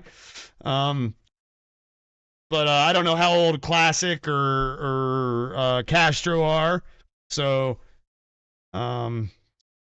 and comic. I don't know how old you are either, so if you're still here, but yeah. And then Family Guy Stewie is still a fucking baby, and Meg, well, shut up, Meg. Damn it, Meg. This is why we're here. This is why we're here. Fucking Meg. Shut up, Meg. Piper, my old Irish setter. Aw, rest in peace, Piper. She would have turned 11 years old a couple of weeks ago. And for Amber, because she was like the redheaded, she was an Irish setter, so she had red hair. And she was the only female dog, so we called her our Meg. And her and Amber always like had this fun relationship where she would always be like, "Shut up, Meg," you know, and oh, so Family Guy always has a special place in my heart. So did The Simpsons. They're the creators of those shows are just incredible. Futurama as well, Matt Groening, and then of course you have American Dad, one of my favorite shows, another Seth MacFarlane show. It's Mega's the monster in the Empire parody movies is still hilarious. Yes, yes. When she, yeah, yep. The Sarlacc pit. That's right. She was the. Oh no, she was the eye monster in the trash compact. Wait, was she the trash compactor? I don't remember. I don't remember which one she was. In those parodies, in the Family Guy Star Wars parodies, Meg was, I think, the eye monster in the trash compactor, I think, if I remember correctly. Are those on Hulu to watch? Are they? I don't know. I'm asking if you they know. should be. Yeah. Blue Harvest, something Dark Side are the name of the two. Gotcha. I'll have to look out. Oh, she was the big worm. That's right, the asteroid monster. You're right. Yeah, that's right. She was the asteroid monster. I thought she was both, though. In Blue Harvest, which is the first one, I thought, who was the monster in the trash compactor, though? I thought she was both. Maybe not. I don't remember. Whatever. Because those were two different movies, so, like, because one, Blue Harvest was New Hope, and something Dark Side, I think, was the other two. I can't remember exactly. They're great, though. They're really fun. All right, Ronnie, then who was the monster in the trash compactor? They used a character for it. Fuck, I can't remember. Damn it! Ronnie, remind me, damn it! And while you're remembering, let's go on to our next story. Which is like a two-parter kind of, actually, because it started out with just something that we missed in an article about Tom Holland and a John Grisham movie, The Client. Right? That was the name of the movie, right? Oh, no, The Partner. This one's The Partner. That's right. But in this article, I don't know how I missed this, because we had talked about this before, thinking Matt Damon was going to be the lead in this movie. But it seems that Tom Holland is going to be Odysseus in the Odyssey, not Matt Damon. Thank you, Ronnie. Appreciate it. So this cast, Tom Holland is Odysseus. It makes more sense now that Zendaya will play his wife. Makes way more. All right, Hosea looked it up, got to it. She is also the one-eyed thing in the trash compactor as well. And she's the Sarlacc monster. I knew it! I knew they made her all three. I was like, wait a minute. I'm remembering these things at separate times. All right, yeah, I was right. Okay, she's all... And she's... Oh, my God. Oh, boy. Anyway. They do Meg dirty. Dirty. Oh, man. So Tom Holland is the lead, not Matt Damon, which would make Zendaya most likely... his wife, and I can't even think about who the others are going to be now. Like, we're going to have to, I still think Charlize Theron's going to be Cersei, the one that turns them into pigs. If you've read The Odyssey, she turns them into pigs for like a year or something, but we'll see what happens. So yeah, I wanted to go back and say I missed that in this article. when we talked about Tom Holland and The Partner, the John Grisham movie. It also, because we had talked about The Odyssey and Christopher Nolan's next movie, and it all seemed like Matt Damon was going to be the lead. But no, Christopher Nolan is pegging, phrasing, Tom Holland as the lead and to be Odysseus. So, All right. we got some more news about this movie, though, today. Didn't we, Spencer? We The did. Punisher is going to be in The Odyssey. John Bernthal. John Bernthal getting added to this already stellar cast. It's ridiculous.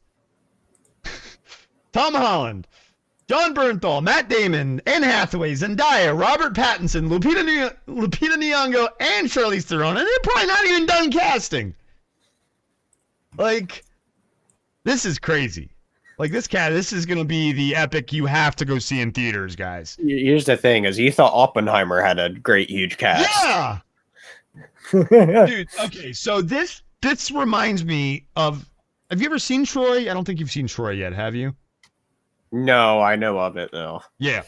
Hosea says, I hope it's actual swords and sandals and not a modern retelling like Megalopolis. Matt Damon would need to do some sit-ups to be the lead, too. But no, it's definitely going to be swords and sandals and mythology and a classic retelling, yes. It's not going to be a modern retelling, don't worry. We know this. But if you've seen Troy back in the day, this kind of reminds me of the all-star cast they put together for that. And that movie was awesome. So I'm very excited because technically the Odyssey is the spiritual sequel to Troy because there was the Iliad, which was the Trojan War that Homer wrote. And then the Odyssey, which was Odysseus's voyage back from the Trojan War. So when this movie comes out, I highly recommend people watch Troy first. Okay. So they can get an idea of what Odysseus is coming home from. Nice. And maybe it'll show some sort of like opening sequence of like major battle and stuff. And there's those of you who don't know the Trojan War was fought over a woman, Helen of Troy. And it's where we get the term Trojan horse from. And that's why the name of the condoms are Trojans. Gonna say. big part of history. Big part of history. Yeah. Yeah. No, I can't wait for this movie. Is it due next year? I think so. Yes. I was gonna say I think that's probably my most one of my most anticipated movies for next year, just because it's Nolan. Well, he's fantastic. So it's Nolan, and he's fantastic. For those of us who have read The Odyssey, it's very exciting. I read it in high school, and there's a lot of draws to it. That's the thing is, if you're a film buff, Nolan's there for you. Yeah. If you a lot of people have the connection as you're just saying about having to read it in school or something, so they already know how iconic of a story is, as well as just that stacked cast that we're getting. There's a lot of fan favorites right there as well. So there's a bunch of draws to it, and so yeah, it's going to be big. Props to Universal for putting something together big like this. Warner Bros. Did Nolan dirty, and they are paying for it. Ronnie is sending me the cast of Family Guy list of who is what in that Star Wars special, so we'll go over that in a second for sure. But first, we're gonna preview some new trailers. All right. The first one is a horror movie called Opus, starting. It's another A24 movie.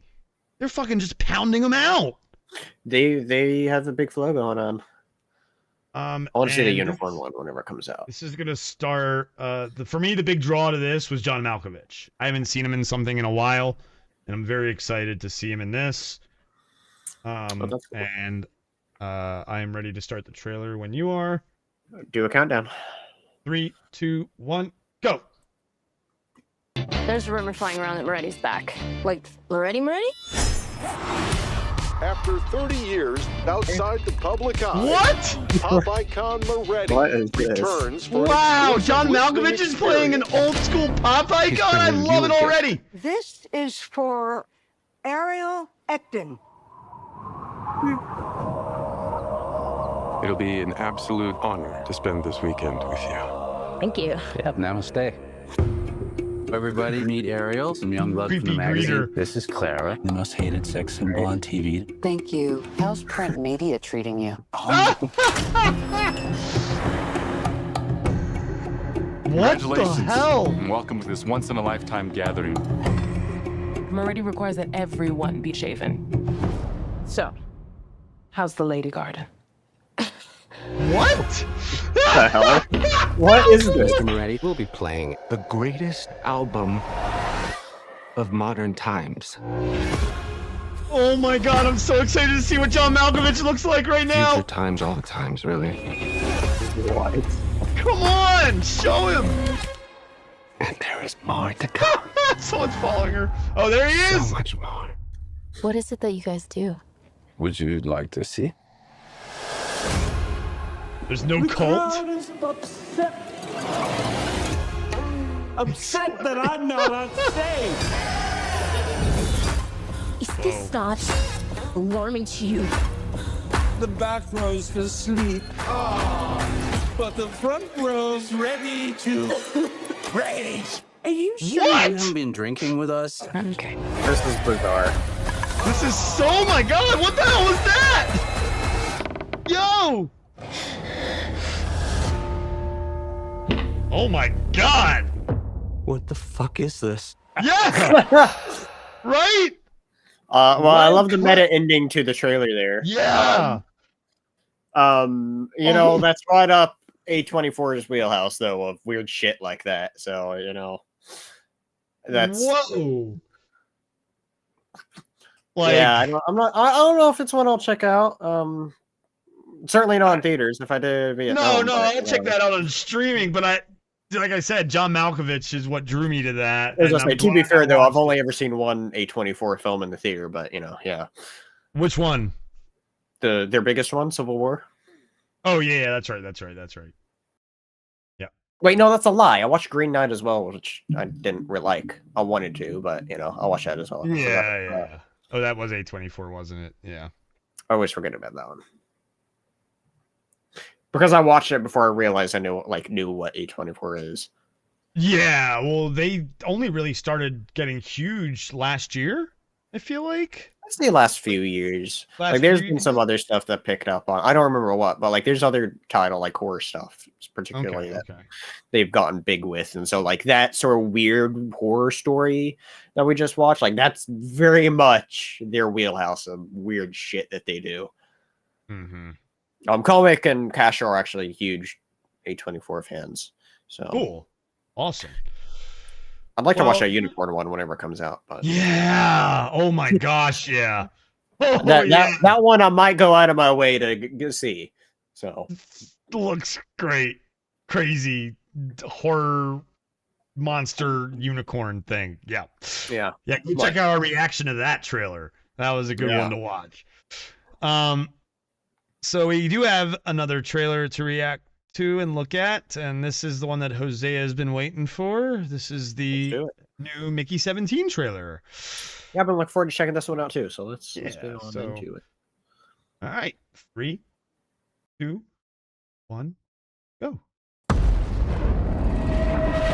On Earth, nothing was working out, and I wanted to get the hell out of there. You're applying to be an expendable? You read through the paperwork. Yeah. What the hell? I should have read through it. That's it. Mickey, deep breaths, fill your lungs. Imagine there's an unknown virus in the air, and you're sucking in every single microscopic particle floating around. All the viruses. So good? There really was an unknown virus in the air. Lethal one. See you tomorrow. Damn. Fellow pioneers, almost every single one of you will be remembered throughout history. They made me I need to watch Parasite. Give me one after another. Me too. Maybe I'll do it before this.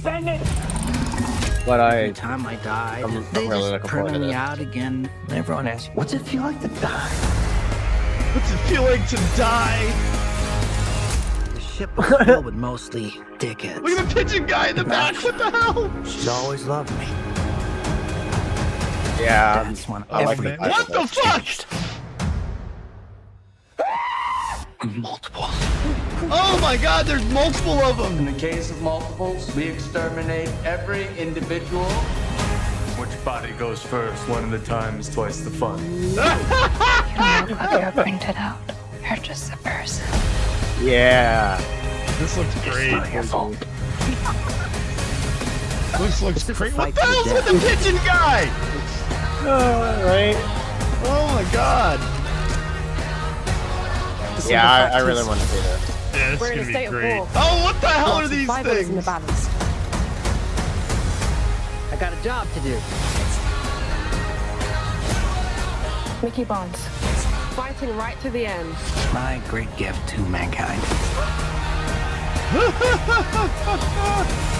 Are you afraid to die? This time I wasn't scared. Damn. All right, that looks good. Yeah. Yeah. Top 5 most anticipated this year for sure. Yeah. Yeah, it looks Yeah. great. I just realized too that comes out the Comic-Con weekend for me as well. So Oh, cool. see what happens of how I can intertwine that into my schedule. Yeah. There's a theater. I think it's pretty much right by the convention center as well. So Oh, nice. Oh yeah. see what happens. Man, I was not expecting all that at all. Yeah, yeah. I'm like, wow. Like, I didn't record any of our reactions, and maybe I'll go back and get them for them, but I feel like we've got a long show, so I'm not worrying about it really. Yeah, but I think yeah. I will go back for that one because, nice short couple minute reaction videos. Just throw them out there. We don't need to analyze or anything. Just that trailer looked wild though. Can't It wait did. for it.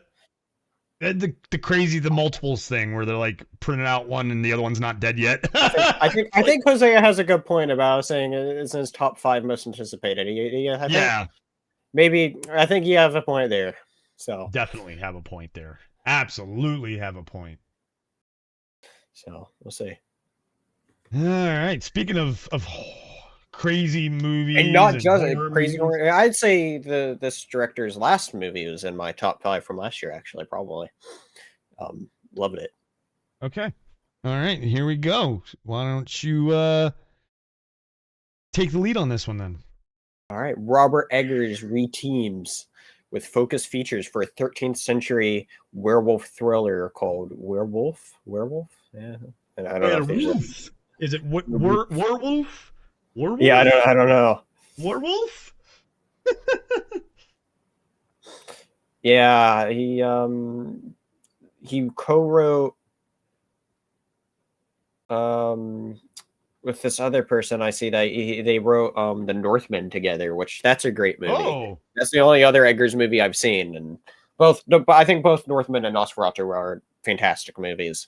I want to go through and watch Eggers. I know he at least has like 2 other big movies he's done that I need to watch, and so, for me though, of what I've seen of Eggers from The Northman and Nosferatu, he's 2 for 2 for me. So to see him, he did a fantastic job of the old timey feel with Nosferatu. So to see that this is going back even a little more with the 13th century, and it being a new werewolf sort of take on it, or werewolf, as they say. So I think it'll be real awesome because he's proven himself with these previous projects, and so I can't wait to see what he's doing with this. As his other 2 movies, interestingly enough, one of them a Robert Pattinson movie, The Lighthouse, with Willem Dafoe, The Lighthouse. Yeah, I hear that's great. What is the famous thing about that movie for Robert Pattinson?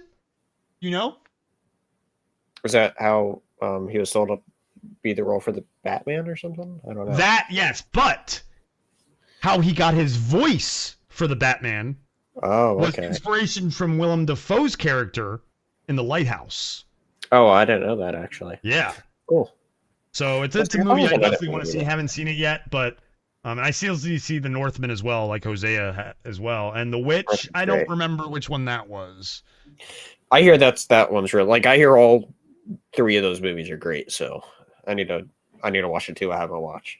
Yeah, The Lighthouse apparently is the movie that made people realize that Robert Pattinson was more than a sparkly vampire. I hear great things about it, so I do as well, yeah. So, I mean, he's really proven himself with these 4 movies in particular, you know. Yes. And so I can't wait to see what is going to come out of him next. I believe, I don't know if it says it here specifically, but I believe Nosferatu, with it being a Christmas release day and whatever, that led to be his highest grossing movie yet. So that's why they're doing this now again for another Christmas Day horror feature. And I see it also mentions that Nosferatu will hit digital February 18th. So that's cool. Can check out that in just under a month. You can watch the horniest version of Dracula you've ever witnessed. But it's very good. So yeah, highly recommend. The horniest or the goriest? Well, I horniest, but I think that first one would have also worked. Yeah. Okay. Yeah, I didn't hear the N really, but okay. Horniest and horniest Dracula film you've ever seen. You'll yeah. I'll say Bill Skarsgård does an absolutely amazing job in that movie. How he plays his character. Well, he's an actor that can just transform himself. I mean, Pennywise. I mean, he set that bar, and his voice that he did for Count Orlok really surprised me, and I was like, he kind of just stole it for me anytime he was there. I was like, holy. Yeah, definitely recommend it. Go check it out. Cool. All right, Ronnie, what is the name of the monster on something Dark Side? Tell us. And this is the worm monster when the Millennium Falcon is leaving the asteroid. Worm. Let's see what Ronnie said. Worm. Oh, cool. The Exogorth. Exogorth. Is that the real name of it in like Empire as well? An Exogorth? It's the Exogorth. From Exegol, obviously.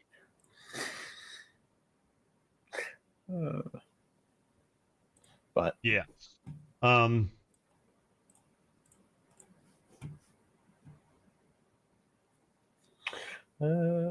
were Oh, and then the last one was it's a trap.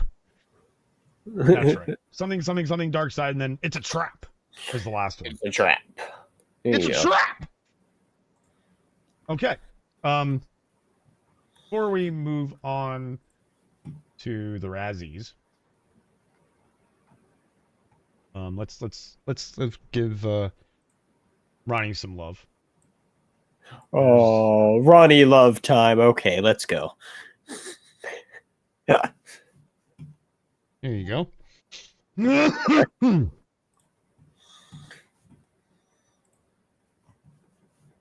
Yeah, I know I've seen clips of this, but I haven't watched it in its entirety. Yeah, so Ronnie, you don't need to send me the other ones. They're on the side over there. I can click them on the side. Thank you, though. You're good. Don't worry, man. I got it. Appreciate you, man. All right, so Peter Griffin is Han. Lois is Leia. Brian's Chewie, obviously. Stewie's Darth Vader, obviously. Chris is Luke, which makes it really weird for the Leia-Luke stuff. Right. Glenn and Cleveland are C-3PO and R2-D2. Herbert is Obi-Wan. You piggly son of a bitch. So Herbert is the mentor for Chris. You want a popsicle? Adam West is Grand Moff Tarkin. Lois's dad is Uncle Owen. Lois's mom is Aunt Beru. Mort Goldman is the Jawas. Funny they make the Jewish guy the Jawas. Opie, who is the greased up deaf guy. If you've ever seen Greased Up Deaf Guy in Family Guy. And he talks like this, he can't speak. is Can't say I the know Tusken that. Raiders. So Okay. it's very, very hilarious because he's and then Okay. Meg is herself and a Dianoga, which I guess is the eye monster in the trash compactor. And then Joe as Biggs Darklighter, who's just like I think he's just an X-Wing pilot that they made up. So Okay. what happened to the shit on the side? Explore. There it is. What? Yeah, now I need the links because it didn't, like when I went to it, it had them on the side and now it doesn't. Maybe when I click this next one. So now for something dark side, it's all the same. Let's see who they add.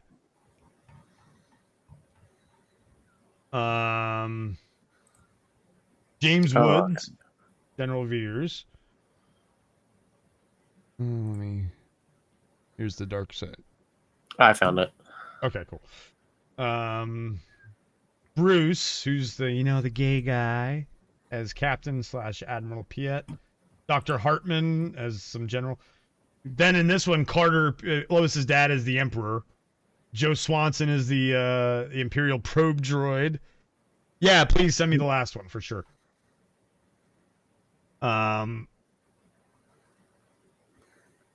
Let's see here. Anybody? Ernie. The giant chicken is Boba Fett. And Boba Fett's the chicken. Holden Caulfield as Admiral. Who the fuck's Holden Caulfield? Oh, that's the guy with the big chin. The big chin dude, I think. It's funny his name is Holden Caulfield because that's the character from Catcher in the Rye. Meg Exogorth, yep. And then Cookie Monster as a Wampa. As the Wampa. That's hilarious. Yeah. So, oh, actually, I've got it, Ronnie. Right there. I don't need it anymore. And then for the last one, Carl, the convenience store guy, is Yoda. Rush Limbaugh is the Rancor. You probably don't know who Rush Limbaugh is. No. He's like an old he was like a far right podcaster, news guy, like super far right. Sure. Tim, I don't know, as Wicket the Ewok. Who's Tim? The bear. The bear from the Cleveland show. That's funny as hell. Joe is Jabba the Hutt in this one. Oh my Klaus God. the fish is Admiral Akbar from American Dad.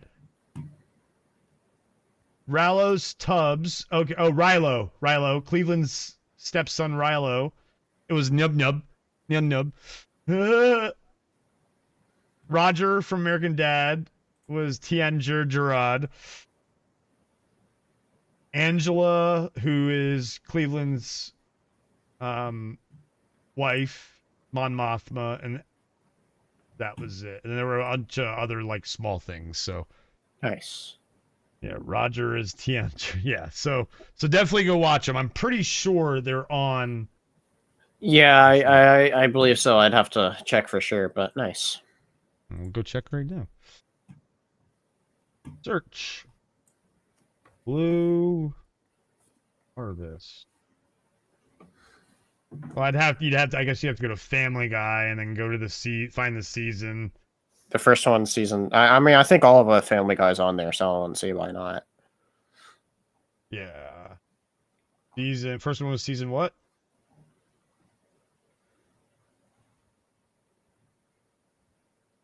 Blue Harvest was season 6, episode 1, so it was the season 6 premiere.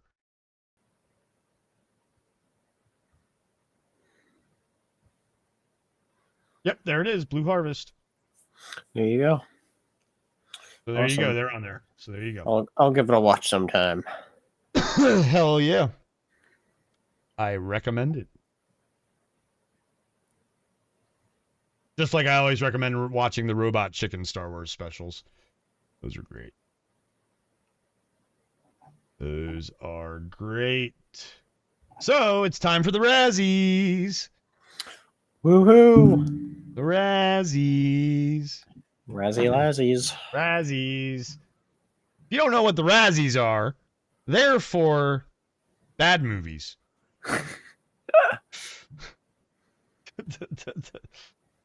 All right, first up, list of nominees. Worst Picture. There's some bad ones on here, but I think I know your pick.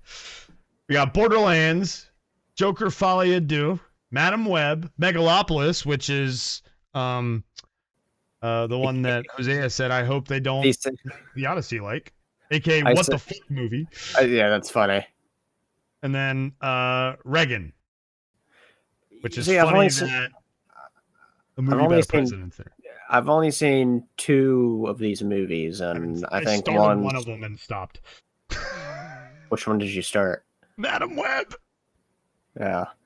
See, like I think one's better than the other, although it has a lower audience rating, which I disagree with. But so you think Madam Web should win this award, correct? Yeah, yeah. And you think the second one would be Borderlands?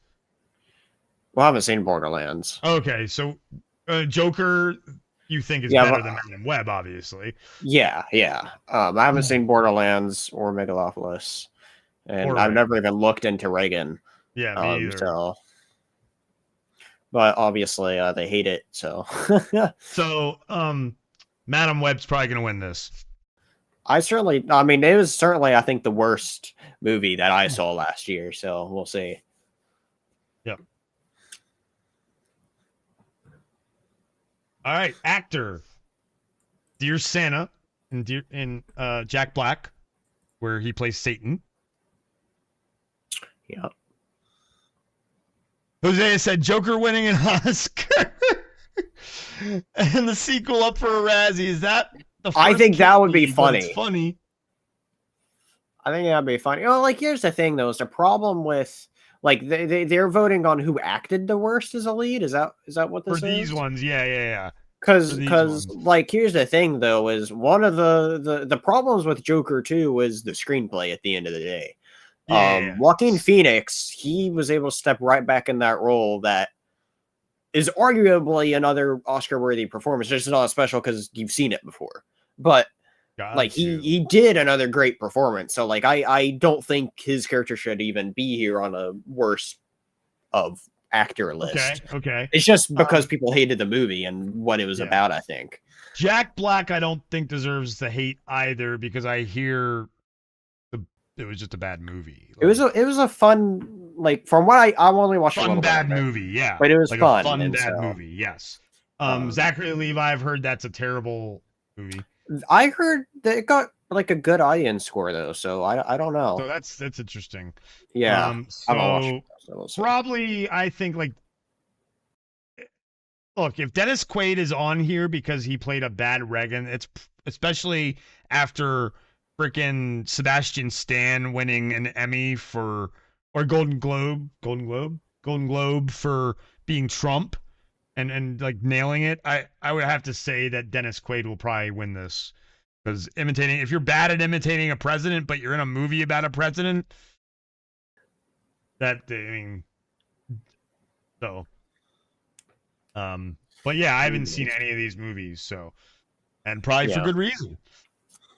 For the actress, Cate Blanchett in Borderlands, Lady Gaga in Joker Folie à Deux, Bryce Dallas Howard in Argyle, Dakota Johnson in Madam Web, or Jennifer Lopez in Atlas.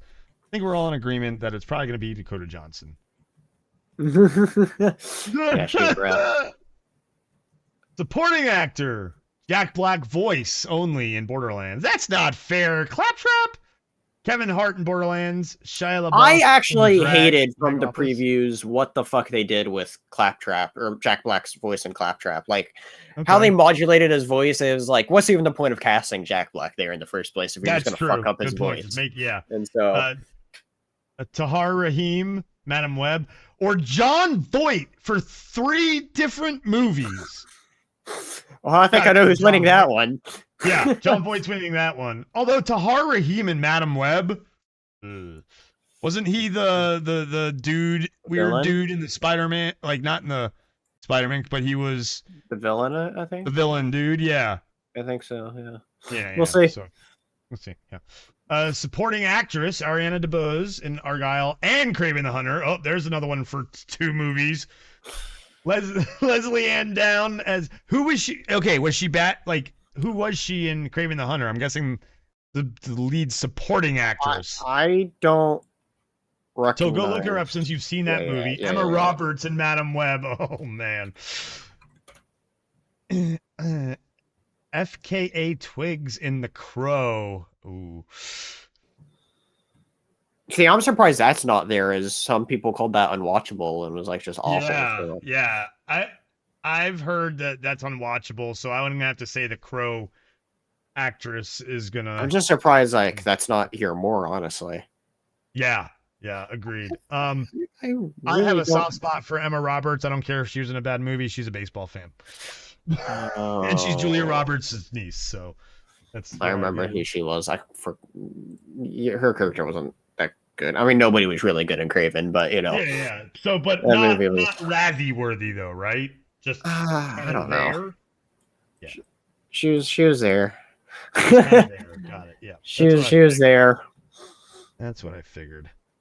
So, The Crow, director S.J. Clarkson, Madam Web, Francis Ford Coppola, Megalopolis, Todd Phillips, Joker, Folie à Deux, Eli Roth for Borderlands, and Jerry Seinfeld for Unfrosted.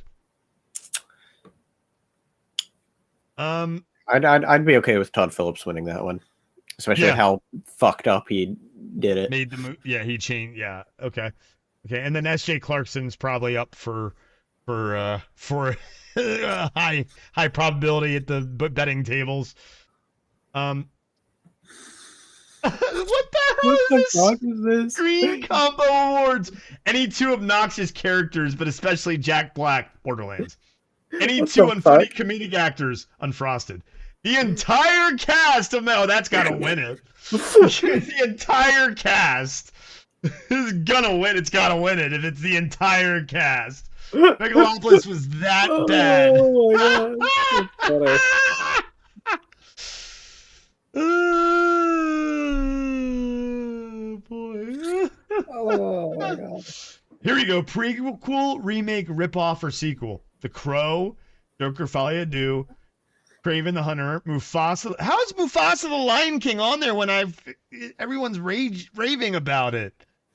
I mean, people either love it or hate it, so it's weird. And Rebel Moon 2, the Scar. I'm Rebel Moon 2. No, probably The Crow, because we've heard really bad things. There's that one that there it is. Maybe Kraven? We'll see. Joker was really bad. Kraven was bad. Yeah, they're all really bad except for Mufasa, really. So, yeah. So okay. See, I don't know what I'd put as better as Joker or Kraven, because they're probably both an equally as bad story. Joker, I think, was more entertaining. Okay. See, like the story of it. Snyder Bros of their beloved Lord and Savior won a Razzie. LOL. Oh my god. That would be hilarious. Yes, Rebel Moon 2. That's it. You're right, Hosea. It would be hilarious. It'll be hilarious. Do it. Screenplay. Joker, Kraven, Madam Web, Megalopolis, or Reagan. I would say what screenplay for Joker, because they fucking ripped that shit up as they shot it and rewrote it. There we go. So there's same with Madam Web though. They completely rewrote it and took Spider-Man out of it. That's the thing. You're right. You literally watched it. You can tell that the movie set built a concrete foundation in its like first 5-10 minutes, and then the rest of the movie built in the dirt, in the mud. Yep. You know. Yep. So Madam Web, and that's it. So Madam Web is going to be the big Madam Web and what do you think? Joker, maybe, probably. Yeah. Kind of curious. Wonder. Should try to catch at least watching Borderlands, and I don't know. Definitely would need to watch Borderlands. That's on what service? Fantastic question. Joker's on Max already. I know that. I need to go watch that. I will watch that. When are the Razzies? What's the date of the Razzies? Borderlands is on Stars. March 1st. Borderlands on Stars? Yeah. I better get on watching that. My mom has Stars for like 6 more days. I will watch it in the next 6 days. There we go. Madam Web, maybe I'll try and watch the rest of it. I don't think I really need to though. Megalopolis. How far did you make it? How far did you make it in Madam Web? Probably only like 20 minutes. Oh. I don't even remember. I know I remember watching the first part where she's narrating and shit. And then I don't remember much after that.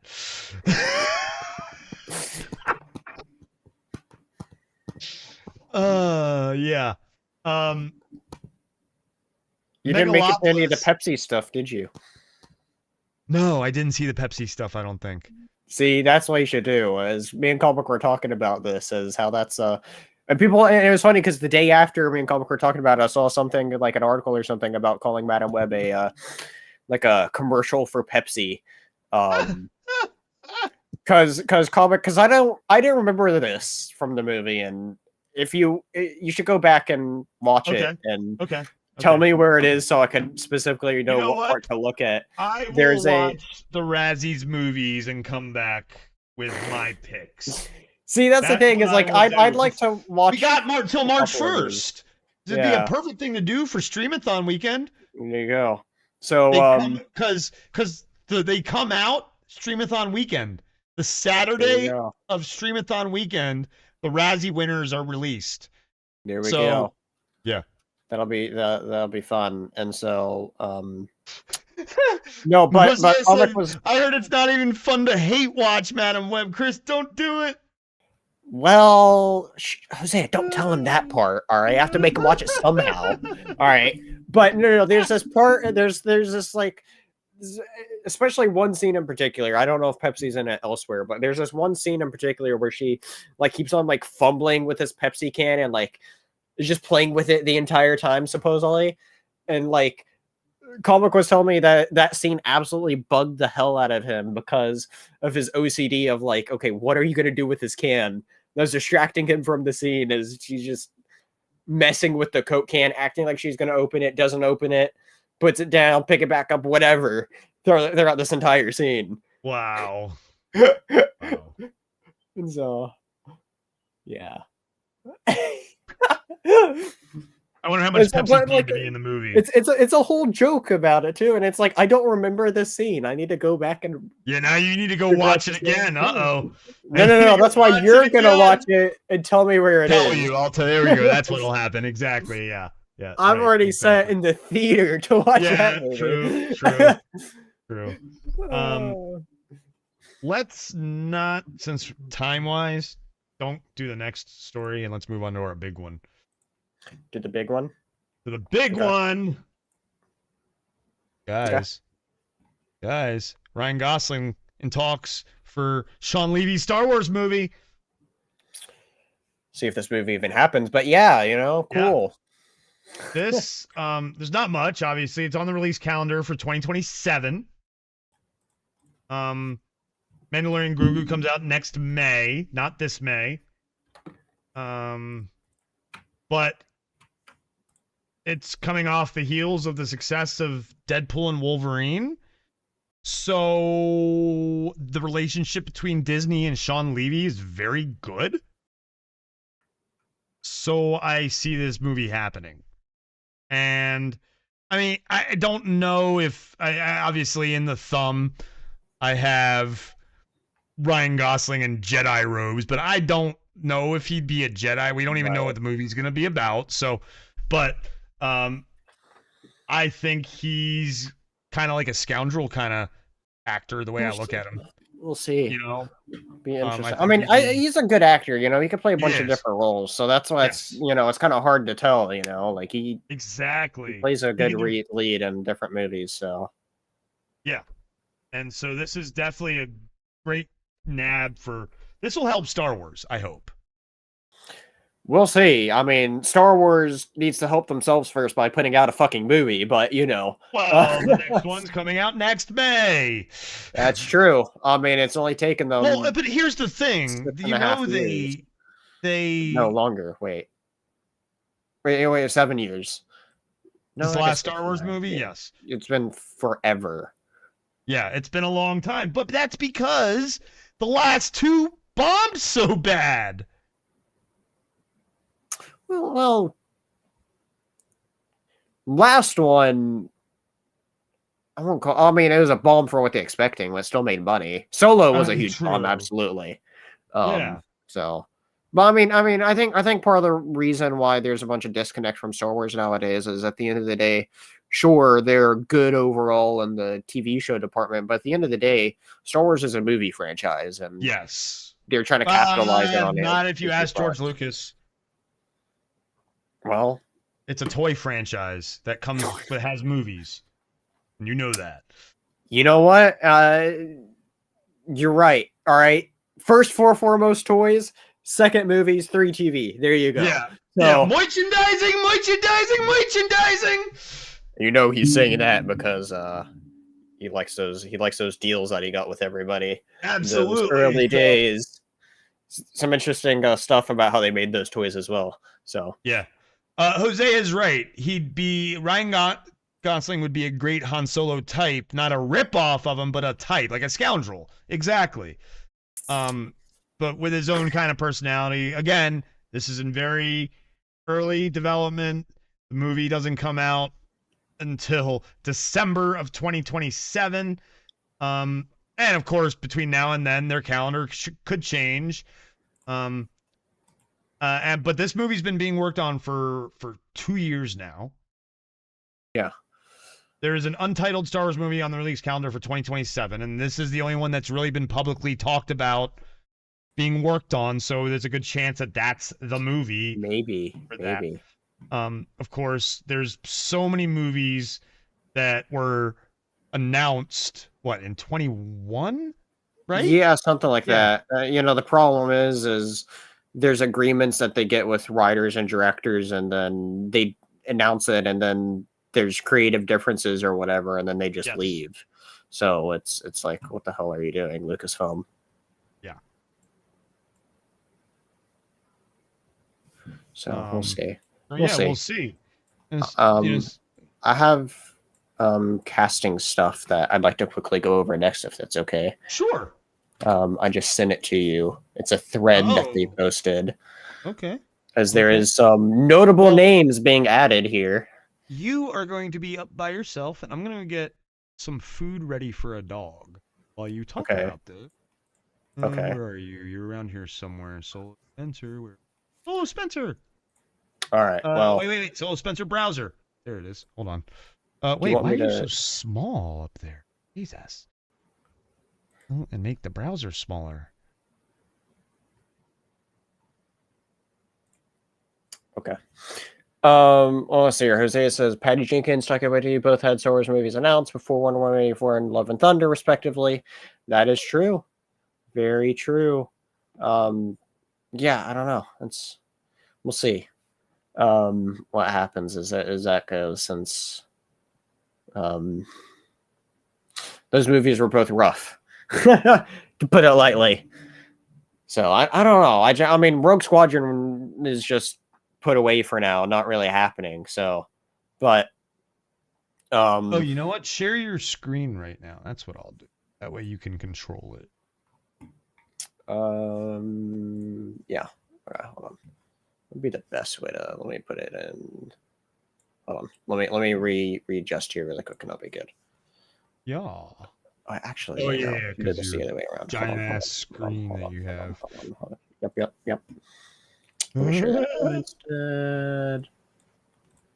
Sorry, guys, I wasn't ready to do this right off. Oh yeah, he found something he wanted to talk about. Cool, works for me. Okay, it's perfect timing because we're going longer than I anticipated. Bunch of stuff, and so thank you everybody that's come by to stick around and listen to us babble on about whatever we find, So yes. But what we have here though is news about Invincible season 3, which actually comes out, I think literally in just a couple weeks, actually, which is crazy. I think February like 6th or something like that it comes out, which is very cool. And so I've absolutely loved the first 2 seasons. The comic's great from what I've read of it. I've only read the first compendium, which is what the main plot points of season 1 and 2 cover. And so season 3 is actually getting into uncharted territory for me, as I haven't actually read compendium 2 yet. And so I'm actually not familiar with a lot of these characters. But what's important here, though, is there's some big names here. As you can see, the first one, which I hear Powerplex is a villain, certainly looks that way. He is voiced by Aaron Paul from Breaking Bad. Becky Duvall is being voiced by Kate Mara. Oliver is being voiced by Christian Convery. Multi-Paul voiced by Simu Liu. I probably butchered that. Yeah, I love part 2, season of 2, and season 1 was perfect. Yeah, season 1 was like top tier comic book television. Season 2, I'd say overall was, but like I would say there's definitely like a couple of bits that wasn't as good as season 1 though. But I still really like season 2 though. Like I was just glad to have it back. So, but yeah, Simu Liu here is for Multi-Paul. How the hell do you pronounce this guy's name? Zolo Mariduena. I probably butchered that. I apologize. I'm terrible with names. Is playing Dropkick / Fight Master, aka who plays Blue Beetle. Zolo does there. Zima. Oh my god, can't pronounce these names. Plays Mr. Liu, which I'm not familiar with. Here's a big one. John DiMaggio plays the Elephant.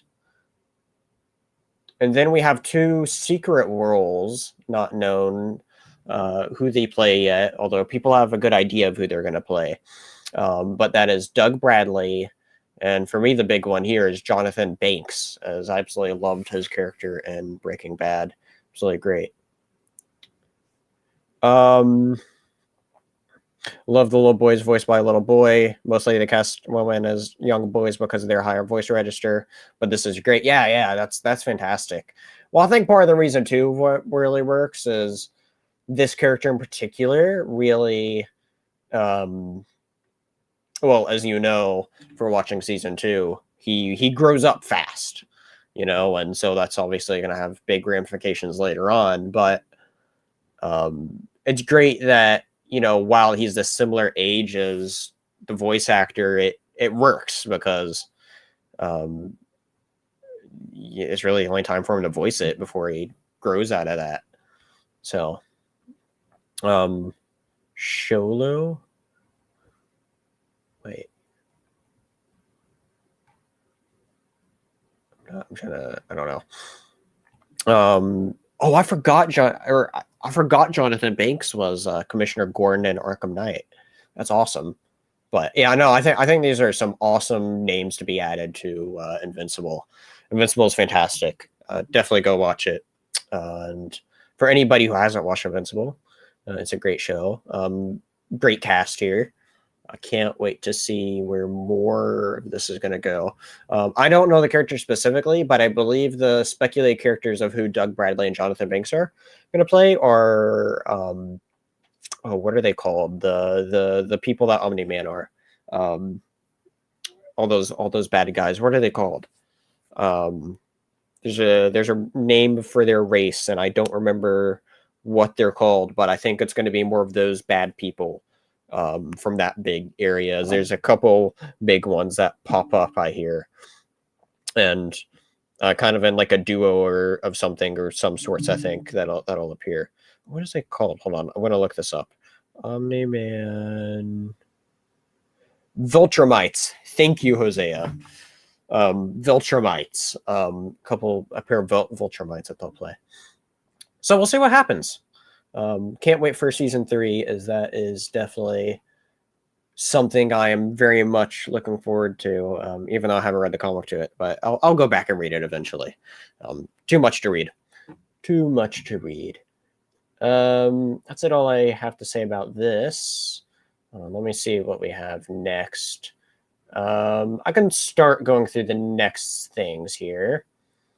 We have our release schedule, episode release schedule for your friendly neighborhood Spider-Man, which why I don't see the it's listed. Hold on.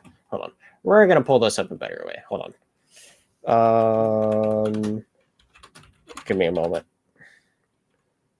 Because there's an actual picture for it and it's not there. So let me find this.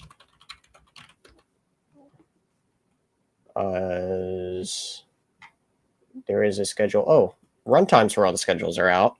Episodes 1 through 10. Reported leaked runtimes, and this person's pretty actually accurate. I don't know how they get to know all these runtimes, but that's pretty consistent. Lowest is 26 and highest is 30. So you're getting your average pretty much 20-minute episodes once you get out of the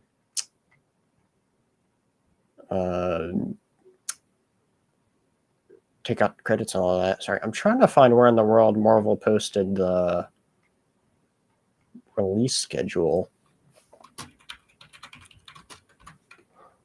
Trying to see if I can find it here. Because they actually posted a picture showing it off all.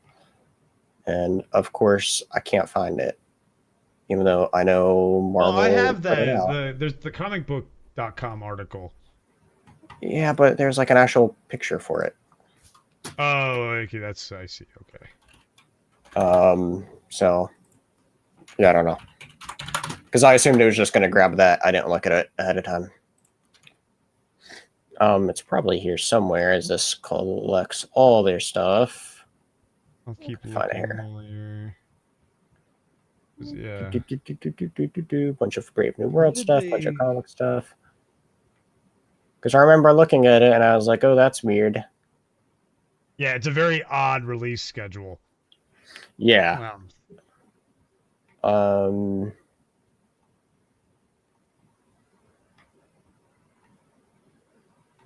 See, I know it wasn't. Okay, I don't know. I know I saw a picture somewhere, though, of where they broke it down in a picture. I don't know why it's now not posted on the Marvel account that has everything. I don't know. But point is, though, release schedule of it, though, is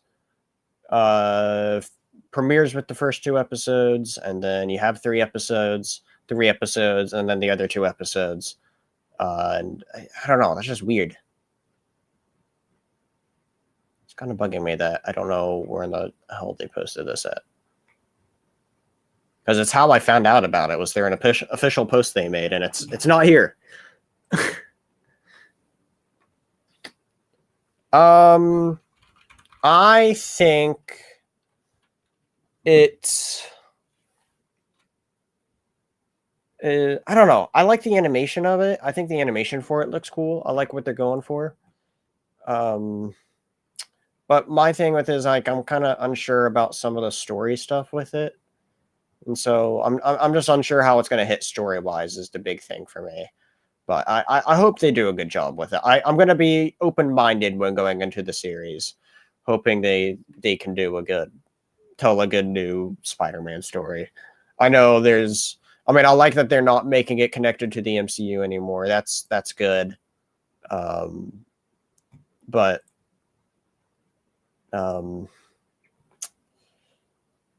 we'll see, because I know the way it begins is like kind of weird that they talked about. So I don't know. We'll see. And I don't know why. I guess Marvel removed their post where they actually broke it down officially. So that's weird. Yeah, maybe it was someone released it too early. Something which is weird because it comes out in a week. No, I saw a whole special graphic for it or whatever. Like I said, that's literally how I found it from the official Marvel account. So I don't know why it's not there. Well, I looked on originally on the other Marvel. It would be theoretically on either of them, but anyway. Either way, though, we'll see what happens with that show. I don't know. We'll see. Yeah, I will be right back again. Just keep talking about whatever you want. All right. Next up, let's see here. Regal's Red Hulk popcorn bucket. I find it hilarious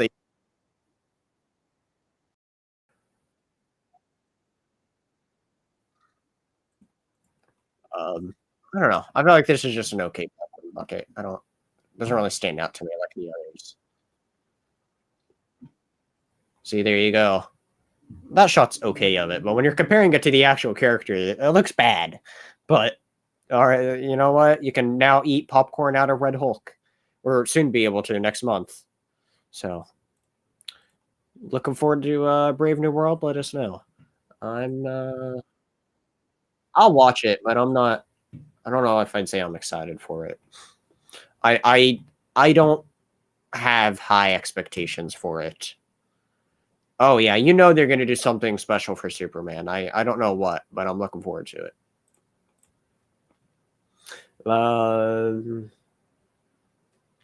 Collapsible shield collectible? Wait, what? Okay, now this is a cool popcorn bucket. I actually haven't seen this before. That's awesome. So it's just shield that it's a collapsible popcorn. Okay. Why isn't more popcorn buckets made like this anyway, where you can just bring your own bucket that's not oddly shaped, and then you can just... I like this idea. I don't know why this idea hasn't been used more. That's interesting. Fandango package with a poster, a coin, and a chance for a Red Hulk coin variant. Yeah, Red Hulk's the big draw of this movie, and so... Or at least what they're trying to make the main draw of the movie be, so... We'll see. That's a cool popcorn bucket. I like that one a lot more. Next up, Toxic Avenger reboot coming to theaters in 2025, which this is cool because this movie's been done, but it was deemed to be unreleasable or something like that. Yet it has a good review score on Rotten Tomatoes. I think it's sitting at a 92%, if I remember right. Let me see if it says here. They don't. Wait. No, it doesn't. But point is I remember it has a high rating on Rotten Tomatoes. See here, it stars Peter Dinklage. Beyond grateful for the team behind Toxic Avenger being supportive. Let's see here. Being the perfect, so they found a distribution partner to still release it.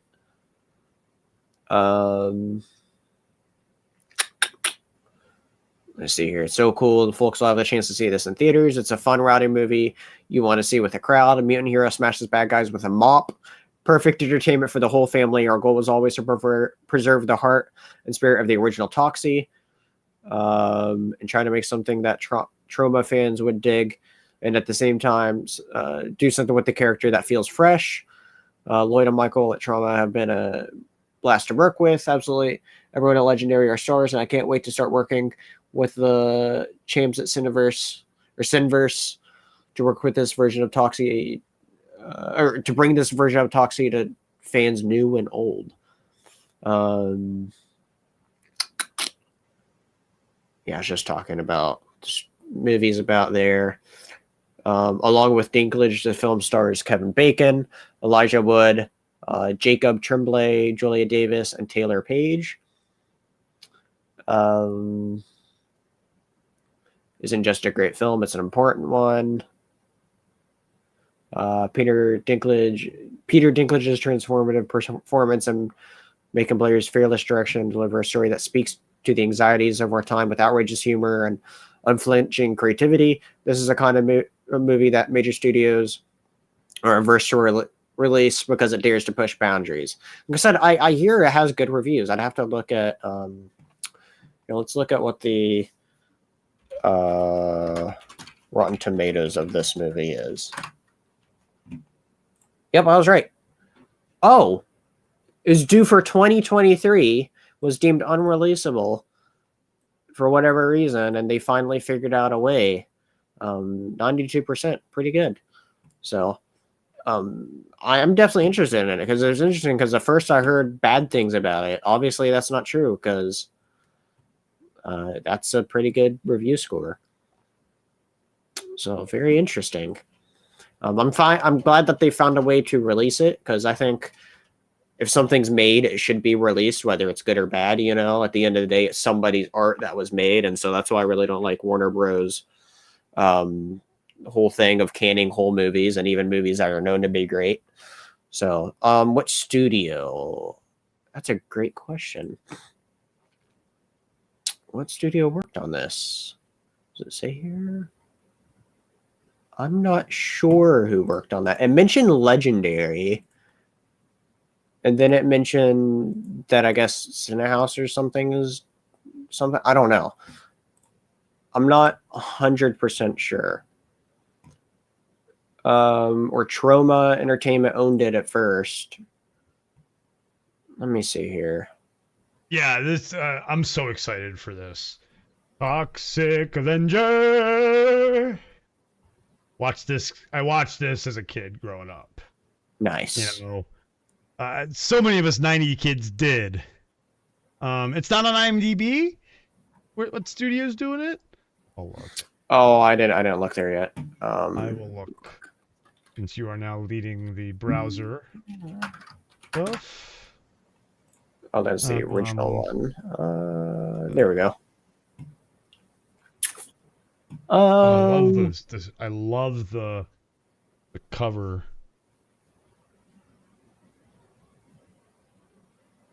Toxic Avenger. See, that's the whole cast. Where do you just tell where it's down the bottom usually? Legendary. Legendary? Oh. Yeah, I was gonna say the article did mention them, so. Oh, that's Warner Brothers, isn't it? No, Legendary is its own thing. They had an agreement with Warner Bros. That's right. That's right. There was that whole thing with the agreement, and then after the pandemic, yeah, I remember now. Yeah, Warner Bros. Pissed off a lot of people during the pandemic, so that's why now the only Legendary stuff you're gonna see from them is Dune and the Monsterverse. Yep. The movies they agreed on, so all the movies. Obviously, that doesn't apply to the shows because we have the Godzilla show on Apple. So, oh yeah, that's true. Which is great. Watch that if you haven't. So, but yeah, there you go, Hosea. Legendary and Troma. So, talked about. I went over the popcorn buckets and that's it. And Spider-Man. That's right. Did we even talk? Did you mention how? Did you say what because in that article on comicbook.com there was the. Yeah, I mentioned it. Okay. Oh yeah. Do we want to talk about Cumberbuck first? Do we want to talk about Benedict first, or do we want to do all the other small stuff and then talk about Benedict Cumberbatch's news from today? We can go ahead and do that, I guess. Okay. I don't see this on here. Did I not? I don't think you did. Okay, here. It's now, where are we? Comic book. Right. There, it's there now. I don't know what you're talking about. Oh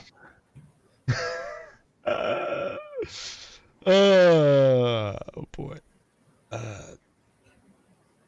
So, look at that variety picture. Him holding a light bulb. That's funny, Jose. I was just reading Jose's comment. He got Uncle filled out the WB doors. Damn! That's why the old CEO of W got kicked out of the door. Damn. That's funny. So yeah, we got this article about Benedict Cumberbatch. He did with Variety. Some fucking silly pictures in this shit. There you go. Yeah, hand on the light bulb, you know. The next one's even sillier. Wait, which one? That one! Like, what the fuck? So there's some stuff, details about Avengers and the big Doctor news is after Strange. the related stories thing, where it says related stories. Right after yeah, there it is. Yeah, it's taking a hiatus in Avengers Doomsday, and he says, "Is that a spoiler? Fuck it." So I feel like he's one of the few actors that could actually get away with that, and that's around in the MCU right now. So yeah, this is true. So it talks about stuff with King we already know about, but oopsie, what the fuck? He says the character not aligning with this part of the story. Although he probably shouldn't be saying this, he reveals that Doctor Strange is in a lot of Secret Wars, which is planned for 2027. See if that actually happens. He's quite central to where things might go. Hints that the character lasting casting spells and Multiverse Madness will appear in a third standalone film, but hasn't said too much. I would predict it to be one of those tie-in films between the two Avengers would be my guess, but we'll see. Very open discussing where we go next. Do we think that it'll have to do with incursions again? Because of what's her name? Or do you think they scrapped that? No, I think they're leaning heavy into the whole incursion thing for Doomsday, I think. Okay. And so that's the point of it is... So he is going to go with what's her name, you think, in the next movie. It's going to be... Was it Charlize Theron? Or Katherine Heigl? One of those two. They look alike sometimes. I can't remember. Hold on. Who is... Yeah, he just talked about how he likes playing with the character a lot. Madness. And then it just goes into talking about his other movies and stuff. It's Katherine Heigl. That's who it is. Yeah. Yeah. So yeah, we're gonna get some more Cumberbatch. Yeah. Yeah. See how it goes.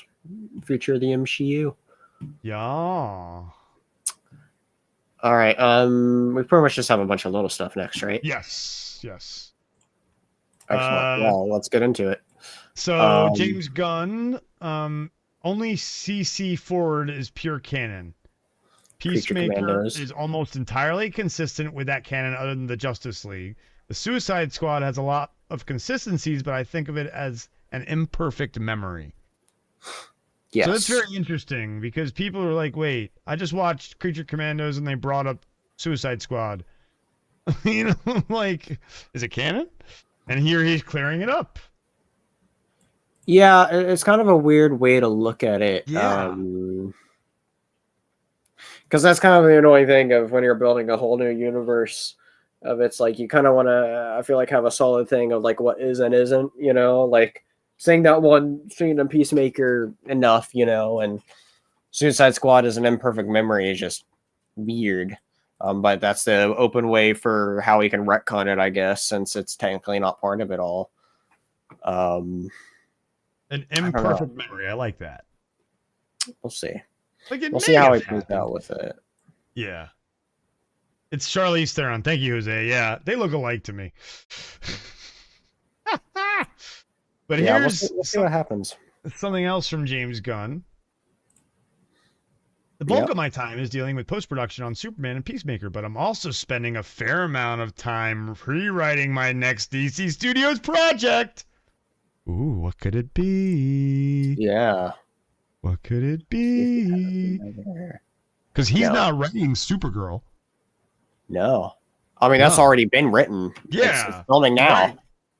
Oh, you're right. You're right. They just started. You're right. That's right. They were saying after New Year they were starting. That's right. In January. Yes. Yeah.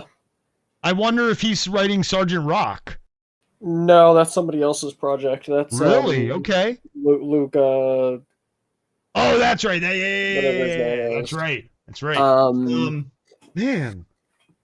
And then no, I don't think it'd be a project. Well, it might be a project. Well, that's what I'm saying. Is it going to be? I'd say there's Gods and Monsters phase, or is it going to be in the next phase? It'd still be this phase, I think. You think so? Okay. Oh yeah, people are wanting Authority, just like Hosea just said. It's probably Authority, but my hope is World's Finest. And then the other things is people really want him to write the Teen Titans movie. Oh, which is that's right. Rumored to be a thing. And then the other thing that I don't know if he'd necessarily write it, but I wouldn't think so. But is Booster Gold, and he gave an interesting statistic about that. I don't think he have it linked at all. Is he gave a statistic about there's a poll he made somewhere. I don't remember what place he made a poll for what character, asking about what characters people wanted to see most brought to the screen. and Booster Gold was #1 on that poll. Isn't there already a teaser for Booster Gold? What? No. All that's happened with Booster Gold is it was part of that announcement like last year. Oh, that's right. So, but yeah, like I think he'd write Teen Titans really well. He would write, yeah, that's that kind of group, that oddball group that he writes so well. Are there any other groups like that in DC? You know, that's a good question. I don't know, but at the same time, though, depending on how he does with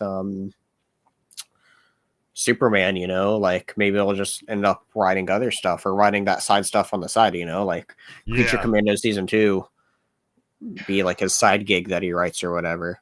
Or he plans out the story and gets a lot of it done and then gets somebody else to finish it up or something. I don't know. I wonder. He's the head honcho, so we'll see how. Yeah, I wonder what his. I wonder if he's ever talked about what his favorite characters are, because that might give us insight into what he might write next. Ooh, Hosea brings up a good point. Justice League Dark. Ooh, yeah, I'd like that. Ooh, yeah, that would be. They're awesome, underrated group for sure. So we'll see. Yep. Yeah. Just give us Superman. Right. Yes. Next. Yeah. Sonic 4's got a release date. What? March 2027. March 27. This supposedly comes out the same day. I don't know if it mentions it here. No, but the release date it's set is supposedly the same date that's set for the next Godzilla and Kong movie. Huh. March 19th. That'll be a heavyweight bout. Pun intended. Sonic and Godzilla, who wins? That's the comic crossover we should see. Oh my god, yeah, that would be great.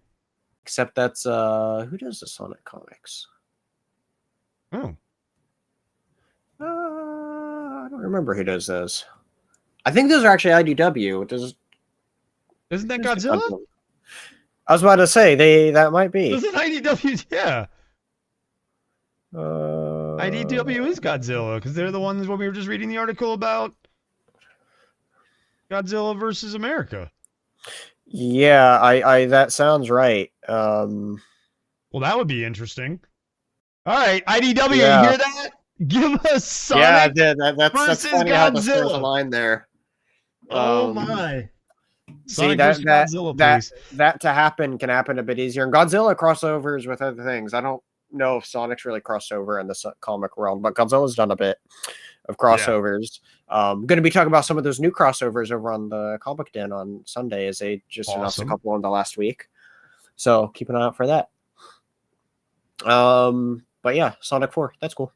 Sonic 3 is really good. Go watch it. Yep.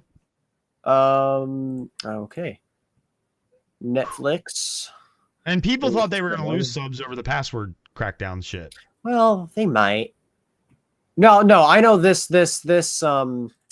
specifically though is because of it, right? Because people are forced to.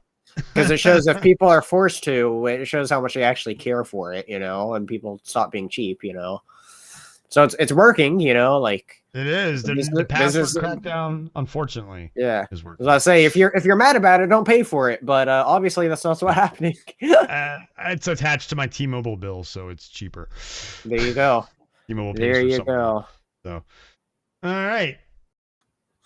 And then their price is going up on the flip side. You see, that's the thing. They're celebrating, and then they're like, because of this increase, let's raise the prices again. Yep. And that's the thing, though, is I can't justify like if Netflix was coming out. If Netflix was coming out of my wallet, I wouldn't be paying this thing. Netflix would be one of those things where I'd get it for like a month, drop it for a while, and then get another month. See, like I'd get it this month because the new season of Castlevania just came out. I don't know when I'm going to watch it, but like I want to watch that. But then it's like, what's the next thing I watch? And just keep doing different trials, you know, because you're just going to binge it, right? See, that's the thing. I've never used it under my email. I've never done it under. I haven't used Dingiston email, so there's two right here. School email too. That's true. give me a school deal, Netflix. There you go. Yeah, there you go. they got it for Max. That's why I'm using Max, even though it has ads. But Yeah, can't beat the price I'm getting it the for. Max ads are better because they do that shit for a lot of their stuff where this is sponsored by, and then there's no ads for the whole thing. Not animated stuff, which is annoying. That's true. Main thing I'm watching right now is animated. Yeah. So. Oh, by the way, I watched part 2 and I started part 3. Of what? Crisis. Oh. Part 2 was bad. No. Part 2 Worse was than very first? bad. Very, very bad. It was worse than the first. Yes. That's what I hear. Than the first. And I I haven't started watched it 3, yet. but I was getting tired. It was when I was upstairs hanging out and trying to figure out shit to do. Yeah. I started 3 and it started out bad. So. All right. So this is interesting that the new Chronicles of Narnia movie is going to IMAX for the first 2 weeks, and then it's going to streaming. So odd. Well, this isn't completely a new idea though, because I've seen definitely one Netflix movie, and I know they've done it with another where they released the movie in theaters a week or 2 before it came out. So I don't know why. It's interesting. So Narnia will now, release what's weird about IMAX this on Thanksgiving and See, that's debut the on thing, Netflix though. on Christmas.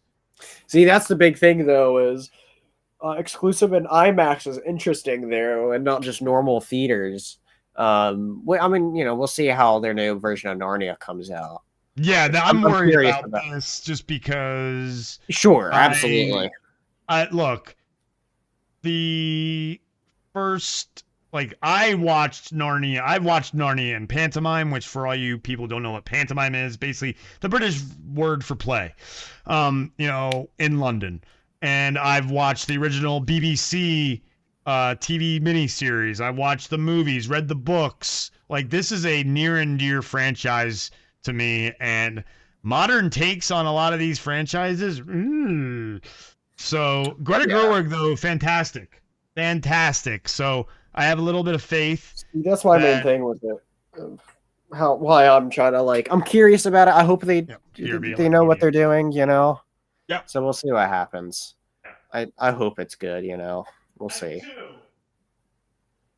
But you bring up absolutely right things, and I try to not judge things too much beforehand, just because we don't know the context of them a lot of times. Although there's definitely things that can be worrying. We've gone deep into different worries about other stuff too.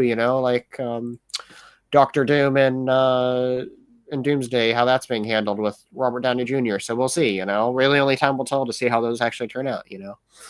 So we'll see what happens.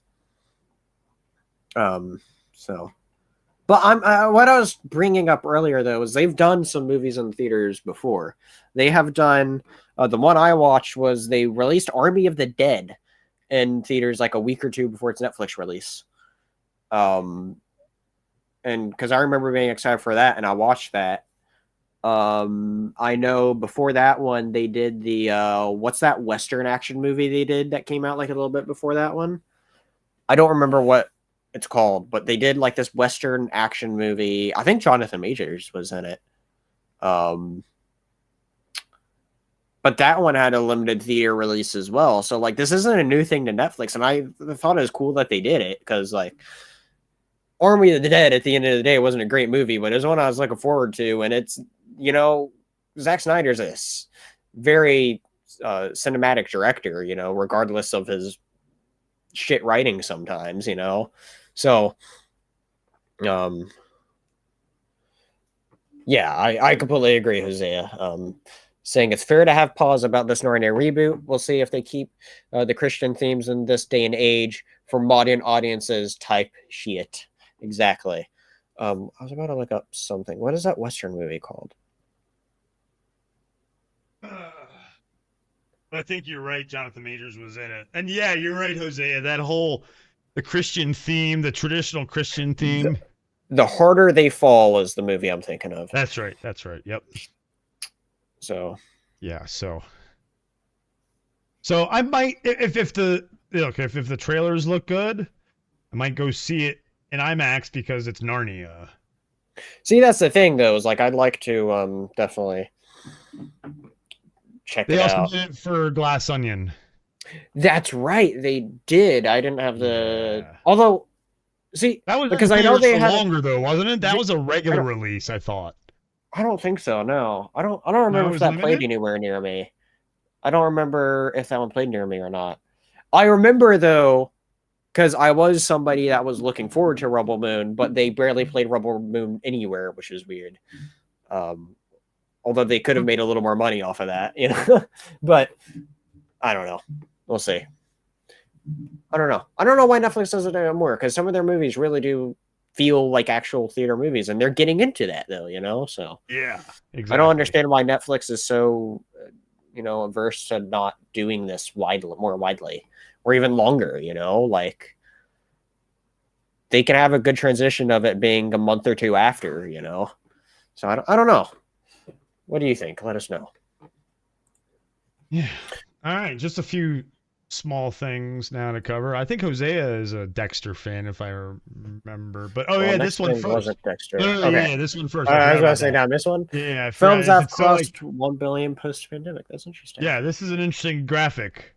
So these Is this are all the only movies. ones? Yeah. Okay. Yeah. And Moana That's just in did release order. Okay. Yeah. Okay, so rounding out 9 for a perfect graphic. Okay. Yeah. I see. Yeah. That's. I mean, that makes sense. Because Lion King came out before the pandemic, right? Yeah. Yeah. December just before. Yeah. Yep. Yep. I remember watching that and not having a good time with it. That was so weird to watch. And not entirely because of the movie sucking either. So no, it was the animation.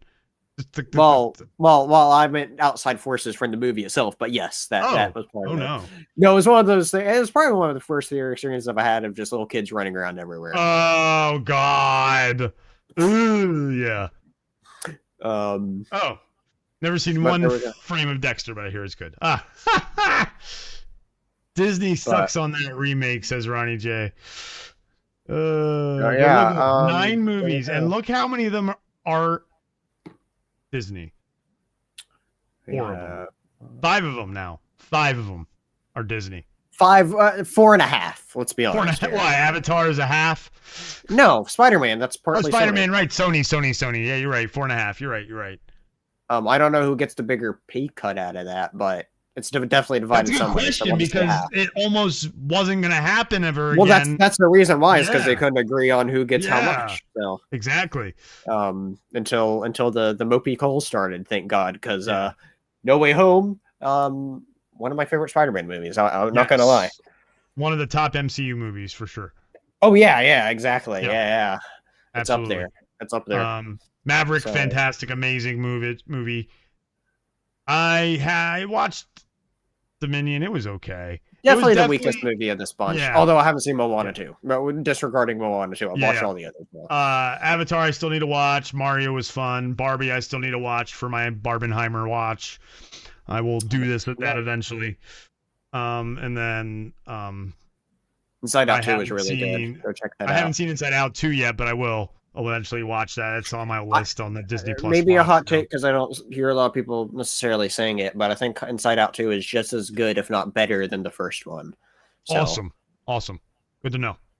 Yeah. I love the first I one. really liked it. I've heard really good things about See, the that's second the one. thing, though, is you might not feel that way, but I know you do. I definitely don't like the first one as much as you do, probably.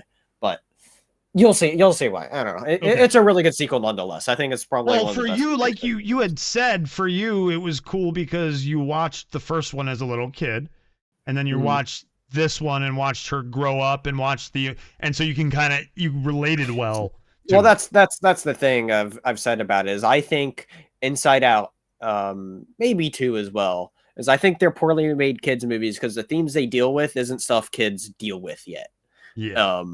And so that's why I didn't like it when I first watched it when I was little at the time, And so but now you go back and watch it, and you're like, oh, I can kind of relate to that. Yeah, because I didn't like it at the surface level that much, and so you're not thinking about it at the deeper level as a little kid. Yeah. You're going to watch a fun movie with silly characters. Yeah. So. Yeah. Here we go. Right. See. And then some really quick shit. Uma Thurman joining the cast. Oh, Dexter. yeah. This is that's crazy. I thought, like, shit. What's the last thing she was in? I don't know if I'm really that familiar with her. Uma Thurman, Kill Bill? You haven't seen that, have you yet? On my list of stuff I'd like to watch. You know, it's funny. We always talk about watching, needing to on my list of stuff, and something I actually just started doing this year is I made a Letterboxd account. So anybody that uses Letterboxd, go search up the Dingus Den and add me or whatever on there. As I've been, I put a few things on there. What's the first thing I put on there? Oh, they count. So it doesn't do TV shows, but it counts like short films. So what I've done most recently was all the episodes of Secret Level I reviewed on there. Nice. I reviewed one of the short films for Wallace and Gromit because I wanted to watch a new one, but I was wanting to watch some of the other stuff first before that. So I'll watch actually, you know how the antagonist of the new Wallace and Gromit is that penguin character? Mm-hmm. That penguin first came from the second ever Wallace and Gromit short. So I watched that. And I recently rewatched Raiders of the Lost Ark, so I put it on there. And then I reviewed Wolfman on there as well. So anybody that uses Letterboxd, go check it out. She hasn't done anything big recently at all. You want to know what I think of when I hear Uma Percy Thurman? Jackson? No. Wait, she was in that? Medusa. Oh, okay. Lightning Wait, Thief. which one? Lightning Thief. Okay. Here's Medusa. Okay. Yeah. Do you know what I think of though? It's not really with a movie though. TV? No. What TV? No. No? Video game? No. Oh, the song. the Maroon 5 song. Gotcha. No, not Maroon 5. The Fall Out Boy, where he goes. Oh yeah, it's Fall Out Boy. Yeah, yeah, it's Fall Out Boy. I'm thinking of what are you thinking of? Hold on. I want to know what you're thinking of. I like Maroon 5 too a good bit. Go on. Yeah, what's the Maroon 5 Tell me more, one? please. God, what's the Maroon? Dan Moves Like Jagger. Oh. You know? Fine Maroon 5 song. Okay, sure. So, but of all their songs, yeah, I love that Fall Out Boy song, so that's part of the reason why as well. Just saying, I really like that song. Anyway, that's interesting though of them bringing back Dexter though, resurrected. Yeah, it's going back in time, like it's because you remember it recently had that like final season. Yes, and people weren't happy with the ending. Yeah, and so now we're getting this, so we'll see what happens. It's crazy. Yeah, so much Dexter in the LBC. All right, so we're getting off his success of Tues-Thurs. Lee Isaac Chung is now directing The Traveler, which is based on a book called Traveler. How fitting. Okay. Traveler explores the life of Scott Treater, a 47-year-old biology technician who begins experiencing involuntary jumps through time. There's been interest in mounting a feature adaptation for some time on this, so should be really interesting. I'm not familiar with it. That sounds cool though. Yes. Be interested in it. I forget. This guy wrote another book too. This is gonna upset you. Yeah. Scroll down to the next step. That one up. That paragraph right there. Oh no. So the person who wrote Dark Fate. Dark Fate. In other words, darkest shit of all time. But I think. Okay, look. Let me ask you this: if it wasn't a Terminator movie and it was just called Dark Fate, would it be a good movie? What do you mean not called Terminator? If it wasn't attached to the Terminator franchise and was a standalone movie, and it changed names and stuff, so it didn't feel like it was part of the Terminator franchise. See, they'd have to adjust the beginning a little bit. Then is the thing, because the core of my problem with because you might have a point about that, but it requires some adjustment because it takes place right after T2 of you killing John Connor right at the beginning. Spoiler alert for a spoiler alert 6-year-old movie, right? Movie's been out long enough. Yeah, 6 years I think, if I remember right. And so And so, you know, the core of my problem with that movie is how they treat John Connor, of calling it, this is the true sequel to Terminator 2, and then he kill off the main character of not just Terminator 2, but of the franchise, essentially. The franchise is and saying this is saying this is the true sequel to it. It's like, okay, it's like the biggest middle finger, you know. And so absolutely awful. So like that's what I'm saying is like, well, it's like, how do you do that beginning bit, you know? I mean, I guess you could just take it out entirely, it would still work, you know. That's what I'm saying. If you take it out, like take away any Terminator reference, is it a good action movie? It could be. I remember walking out of it initially thinking, this isn't a bad action movie, you know? Jose says, spoiler alert for a movie I vowed on my honor to never see. Well, you know what? Now you don't need to see it. There you go. Now you don't need to see it. I haven't watched it either, but I knew about that because I refused to watch it. Exactly. The how they handled Arnold wasn't terrible, although I definitely liked it.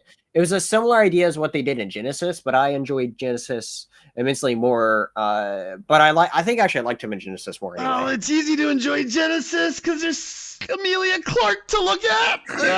Yeah. With the brunette hair, which she looks so much better as a brunette. I'm sorry. Anyway, random. But anyway, I don't know anything about this, so that's cool.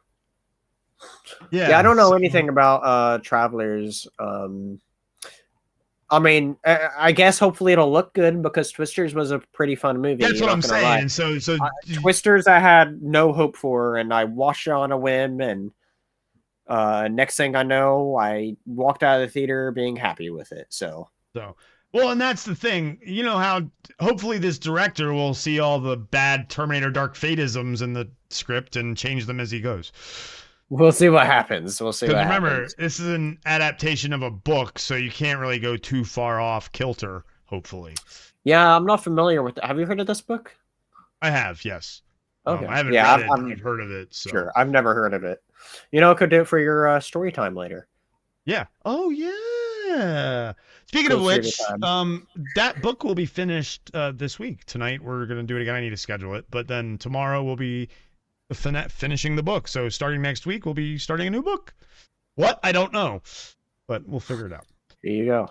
Hosea is saying he'll add Twisters to his list. Excellent. Yeah. Like I said, like it's not like a great movie like plot wise, but like just fun wise, it was a lot of fun to watch. A lot more so than I thought it was. I mean, the story was definitely deeper than what I was expecting, to a degree than what I was expecting, but like I still enjoyed it though. So yeah. I think if it's a movie that you like, the trailers didn't grab you at all, like myself, like I watched those trailers and I was like, this is dumb. And then for whatever reason, I get in and watch a movie, and maybe just partially of it just being directed well and whatever. But like I was just there for the ride and enjoyed it a lot more than I thought I would. So, all right, we got one more thing. Yeah, and it's actually about A24, which is interesting. Okay.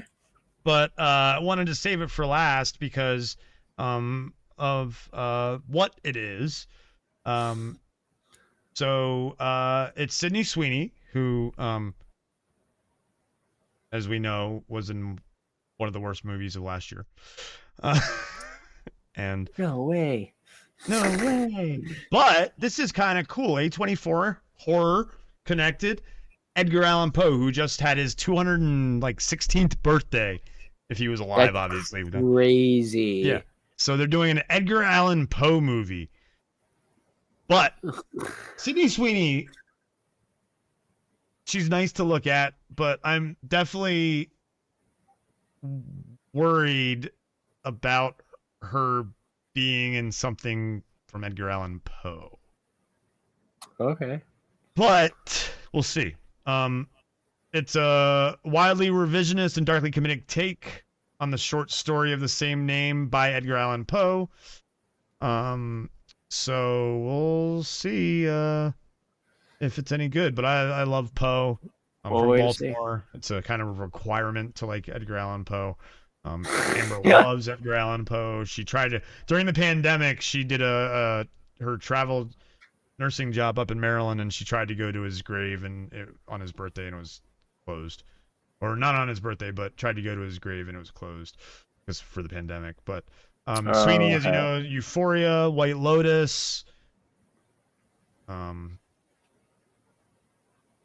So That's where she got big and is in some really stupid bad movies. But hey, what are you gonna say? You know, they can't all be bangers, I guess. They can't all be bangers, but again, I'm gonna say something to you, Sydney. Don't fuck up Poe. Don't fuck it up. So. All right. And she's also starring in that biopic of the woman boxer who was in an abusive relationship. Great story. Yeah. Nothing else, right? No, that's it. All right. Well, before you stop sharing the screen. Oh yeah, no. Do what you want. Yeah. Take your time. Be sure to go. Oh yeah, there you go. Here. There you go. And yeah. And Yeah. Come over and visit me over on the Comic Den premiering on Sunday. Me and Steve talking about comics. I'm talking about specifically the whole premise of the show is that we picked 5 of our favorite comics to alternate to talk about back and forth. But before then, we'll be talking about some of the big comic news that's come out, as well as we have a couple other little bits of stuff too, of like weekly issue releases. You know, we're really wanting to hammer in that this is a weekly comic show that we do, and so this is a kind of thing I've actually been wanting to do for a while, and so me and Steve are going to be going at it and talking about comic stuff, which I absolutely can't wait to get started on. And also, I'm at 149 subscribers. Need one more. One more, and I'm at 150. And then I can start reaching towards the next goal of 200. So share it around and be there. Thank you so much, Hosea, for the sub. And be sure to come on by for some awesome comic chats where you can expect us at 1 p.m. Eastern. And I don't know, do I have the other thing readily available? Hold on. Ooh. Hold on, I'm just gonna send this to you because it's really easy as well to bring up. Okay. Yeah. Ooh. Also check out hold on, why can I not? Yep. Oh, it's that way. That's why. I was trying to remember how to pull it up. Click on it and click open in browser. Yep, got it. Is check out me and Chris are going to be recording this weekend our first episode of Shell Talk, or Teenage Mutant Ninja Turtles based sort of podcast where we're going to go through and talk about the different Turtles comics, and maybe we'll branch off here and there to the other Turtles stuff. But the intent is that we're wanting to delve deep into the Turtles comics as we have now. We have access to read almost all of them, which is crazy. And so what's better place to start than not only the biggest Turtles comic to have come out in recent years, but also arguably the biggest comic to have come out in recent years. Getting a game adaptation, getting a movie adaptation. So it's I think the last 2 years it's been #1 on the sales charts for collected editions. So. And so the last 2 or 3 years. And so I haven't seen the full numbers for 2024, but I know the previous years since it's come out in collected form, it has been consistently up top, as this is an absolutely massive story. And so talk about Teenage Mutant Ninja Turtles: The Last Run, and we're can't wait to talk about that, as that's an absolutely fantastic story. And so, then, Shell Talk. I love the name. Shell Talk. And don't forget tonight, part 5 of Look Out for the Little Guy. We're going to be on chapter 14, I believe. Chapter 14, I think.